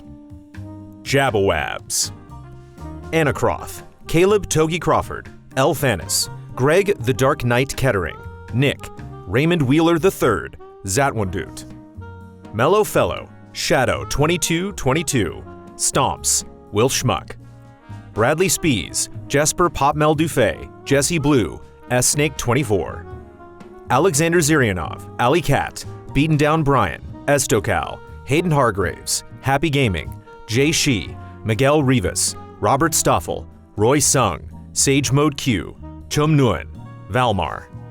44 stars, Andri, Arvind Rajan, Aurelien Grenier, Benjamin Arp, Blue, Brandon White, Brian Kruger, Katie Garza, Crashams, Dale Sun, Danny Vlar, Dave Red, Dimitri Zetas, Discarded Digit, Douglas Chomich, DRD 7 of 14, Edward Gonzalez, Faraz Rizvi, Freya Lawson, Garrett Holfish, Gary James, G. Levin, Gregory Miller, Joe Frantic, Joey Bruno, John Burns, Jose Gutierrez, Kroldemort, Laith, Luke Bennett, Mango, Marcel Markov, Mark J. Betters II, Matthew Holcomb, Matthew Pauling, Mo Grant, Mr. One Luigi, Nathan Watkins, Oni Blackmage, Paul Sway, Pete Shoemaker, Pizza Possum, Ronka Q, Rob Bob Will, Robert Crouch, Sam Handrick, Samsa Stormbaum, Sigma, Silent Consonant, Stepan Hakobian, Stephen Thomason, T-Beaks 15, The Banana Forklift Killer, Tom Ironman,